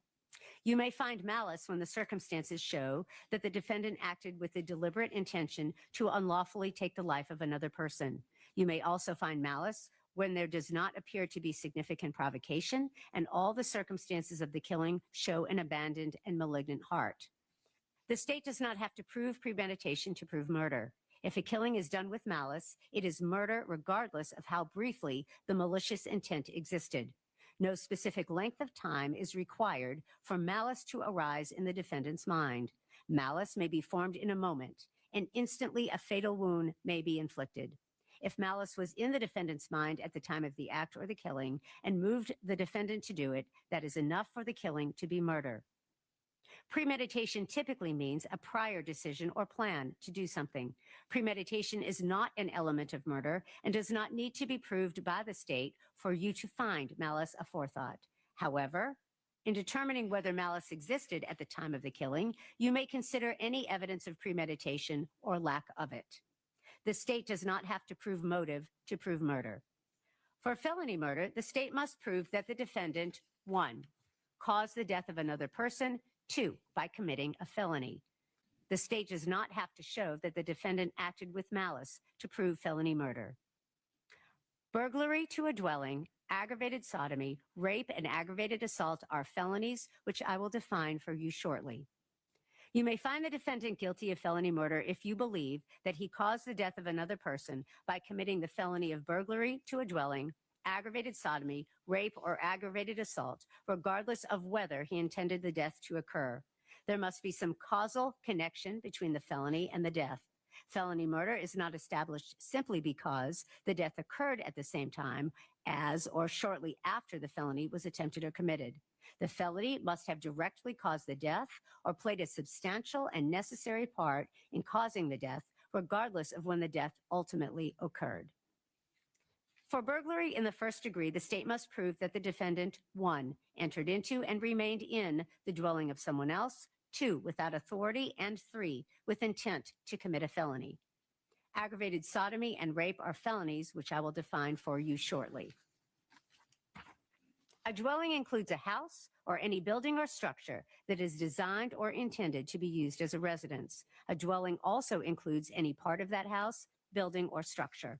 It doesn't matter if the dwelling was occupied, unoccupied, or vacant when the alleged burglary happened, but you may consider these factors in deciding if the dwelling was meant to be used as a residence. To prove entry into a structure, the evidence only needs to show a breaking of the plane of that structure. This, quote, breaking of the plane, end quote, must be done by the defendant. The state does not have to show there was an actual break-in to prove burglary. For rape, the state must prove that the defendant, 1, had carnal knowledge, 2, of a female, 3, forcibly, and 4, against her will. Carnal knowledge means sexual intercourse, which is any penetration, no matter how slight, of the female sex organ by the defendant's male sex organ. Force means acts of physical force, threats of harm, or intimidation. Against her will means without her consent. For aggravated sodomy as charged in count 7 of this indictment, the state must prove that the defendant, 1, forcibly, and 2, against the will of a person, 3, engaged in a sexual act, 4, involving the sex organs of one of them, and 5, the mouth of the other. Force means acts of physical force, threats of harm, or intimidation. Against the will means without the alleged victim's consent. For aggravated sodomy as charged in count 10 of the indictment, the state must prove that the defendant, 1, forcibly, and 2, against the will of a person, 3, engaged in a sexual act, 4, involving the sex organs of one of them, and 5, the anus of the other. Force means acts of physical force, threats of harm, or intimidation. Against the will means without the alleged victim's consent. The state must prove that the alleged victim did not consent to the aggravated sodomy. If you find that the victim submitted to this alleged act only because of fear or intimidation, or because of force the defendant used, then you may find that the act occurred without the victim's consent. For aggravated assault, the state must prove that the defendant, 1, assaulted another person, 2, with a deadly weapon. To prove assault, the state does not have to prove that the other person was actually injured. However, the state must prove that the defendant attempted to cause a violent injury to the person. A knife is a deadly weapon. A person commits the offense of arson in the first degree when, by means of fire, he knowingly damages any dwelling house of another without his or her consent. The burden rests upon the state to prove beyond a reasonable doubt that 1, the building described in the indictment was damaged by fire, 2, the burning was caused by a criminal act, and 3, the accused was the person doing the burning. The law presumes every fire to be accidental or naturally caused until the state shall prove beyond a reasonable doubt that such fire was the result of a criminal act. A criminal act will not be presumed, and the burden is upon the state to overcome the presumption that the fire was accidentally or naturally caused by proof of the criminal act beyond a reasonable doubt. For possession of a knife during the commission of a felony, the state must prove that the defendant, 1, had a knife, 2, with a blade at least 3 inches long, 3, on his person, 4, while committing malice murder, which is a felony, which is a crime against another person. Testimony has been given in this case by certain witnesses who are termed experts. Expert witnesses are those who, because of their training and experience, possess knowledge in a particular field that is not common knowledge or known to the average citizen. The law permits expert witnesses to give their opinions based upon that training and experience. You are not required to accept the testimony of any witnesses, expert or otherwise. Testimony of an expert, like that of all witnesses, is to be given only such weight and credit as you think it is properly entitled to receive. The testimony of a single witness, if believed, is sufficient to establish a fact.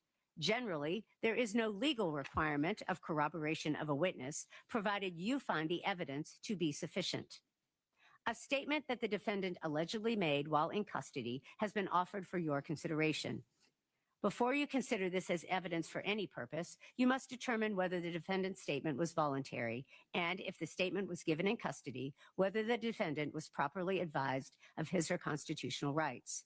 To be voluntary, a state must be freely and willingly given and without coercion, duress, threats, use of violence, fear of injury, or any suggestions or promises of leniency or reward.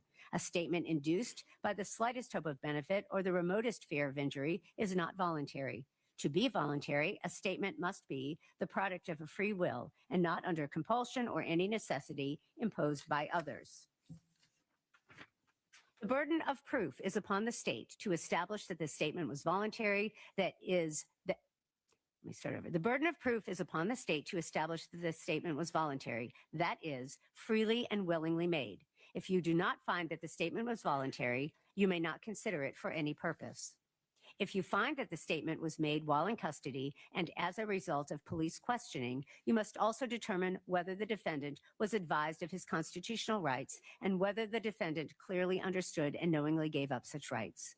The constitutional rights that law enforcement officers must explain and that the defendant must understand and voluntarily give up before any custodial statement is taken by law enforcement are as follows. 1, the defendant had a right to remain silent. 2, if the defendant chose not to remain silent, anything he said could be used as evidence against the defendant in court. 3, the defendant had a right to consult a lawyer before any questioning and to have the lawyer present with him at all times during any questions. And 4, if the defendant did not have money for a lawyer would have been provided for him, her to represent him before any questioning and to be present with him during any questioning. The burden of proof is upon the state to establish that the warnings of all rights mentioned were given, that they were understood and knowingly given up by the defendant. If you find, as mentioned above, that the defendant's statement was voluntary and that all of the warnings as to the defendant's constitutional rights were given, that the defendant did understand the meaning of what was said and knowingly gave up such rights, then you may consider it as evidence. If so, then you must apply the general rules for testing the believability of witnesses and decide what weight, if any, you will give to all or any part of such evidence. If you fail to find defendant was properly informed of these rights and that he understood and gave up those rights, you must disregard the statement entirely and give it no consideration in reaching your verdict. Evidence relating to DNA comparison has been admitted for your consideration. Identification by DNA comparison is considered opinion evidence and is governed by the law concerning opinion testimony as has been given to you. As opinion testimony, evidence relating to DNA comparison is dependent upon many factors. Among the factors are the credibility or believability and accuracy of the witnesses who were involved with the process of obtaining, identifying, preserving, recording, and maintaining the physical evidence, and upon the accuracy and validity of the testing procedures themselves that were used to form such opinions. All of these issues are matters for you to consider and determine. It is for you to determine what weight, if any, you will give to the evidence relating to DNA comparison in your decision in this case. Members of the jury, the law of our state sets a time limit upon the state in starting prosecution of most criminal offenses. The accused is on trial for the offenses of malice murder, felony murder, felony murder, felony murder, felony murder, burglary, aggravated sodomy, rape, aggravated assault, aggravated sodomy, arson in the first degree, and possession of a knife during the commission of a felony. Under Georgia law, prosecution for the offenses of burglary, aggravated sodomy, rape, aggravated assault, aggravated sodomy, arson in the first degree, and possession of a knife must begin within 4 years after the offense has been committed. In calculating this period of time, you should exclude from your calculation any period of time during which the evidence shows that the person committing the crime was unknown. The burden is on the state to prove that the offense occurred within the statute of limitations or occurred within an exception beyond a reasonable doubt. Now, ladies and gentlemen, as to each of the 12 counts of this indictment, after considering the testimony and evidence presented to you, together with the charge of the court, if you find and believe beyond a reasonable doubt that the defendant in Athens, Clark County, Georgia, did on the date alleged commit any or all of the offenses alleged in this indictment, then you would be authorized to find the defendant guilty on each count. And in that event, the form of your verdict would be, we, the jury, find the defendant guilty on that count. As to each of the 12 counts of this indictment, if you do not believe the defendant is guilty of any or all of the offenses charged, or if you have any reasonable doubt as to the defendant's guilt on that count, then it would be your duty to acquit the defendant as to that count, in which event the form of your verdict would be, we the jury find the defendant not guilty on that count. You are only concerned with the guilt or innocence of the defendant. You are not to concern yourselves with punishment. Your verdict should be a true verdict based upon your opinion of the evidence according to the laws given you in this charge. You are not to show favor or sympathy to one party or the other. It is your duty to consider the facts objectively without favor, affection, or sympathy to either party. In deciding this case, you should not be influenced by sympathy or prejudice for or against either party. By no ruling or comment which the court has made during the progress of the trial has the court intended to express any opinion upon the facts of the case, upon the credibility of the witnesses, upon the evidence, or upon the guilt or innocence of this defendant. Whatever your verdict is, it has to be unanimous, that is, agreed to by all 12 jurors. It must be signed by one of your members as foreperson, dated and returned to be read out loud in open court. One of your first duties in the jury room will be to choose one of you to be the foreperson. The foreperson will manage your deliberations and will sign the verdict to which all 12 of you freely and voluntarily agree. You should start your deliberations with an open mind. Talk with each other and consider each other's views. Each of you must decide this case for yourself, but you should do so only after discussing and considering the case with your fellow jurors. Don't hesitate to change an opinion if you are convinced that it is wrong. However, you should never give up an honest opinion to be congenial or to reach a verdict solely because of the opinions of the other jurors. During your deliberations, you must not communicate with anyone other than your fellow jurors about this case. You are also not permitted to conduct any research about this case, including persons, places, or legal concepts mentioned during the trial. These rules apply not only to in-person communication, but also to communication or research using cell phones, text messaging, websites, blogs, or social media of any kind. So, ladies and gentlemen, in one moment, you may retire. You may now retire to the jury chambers.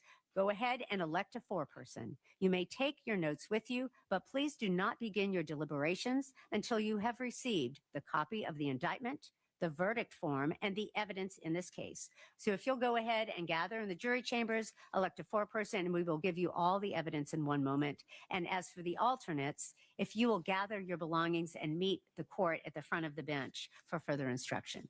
Mr. Bailiff, you may take the jury to the jury room. Thank you.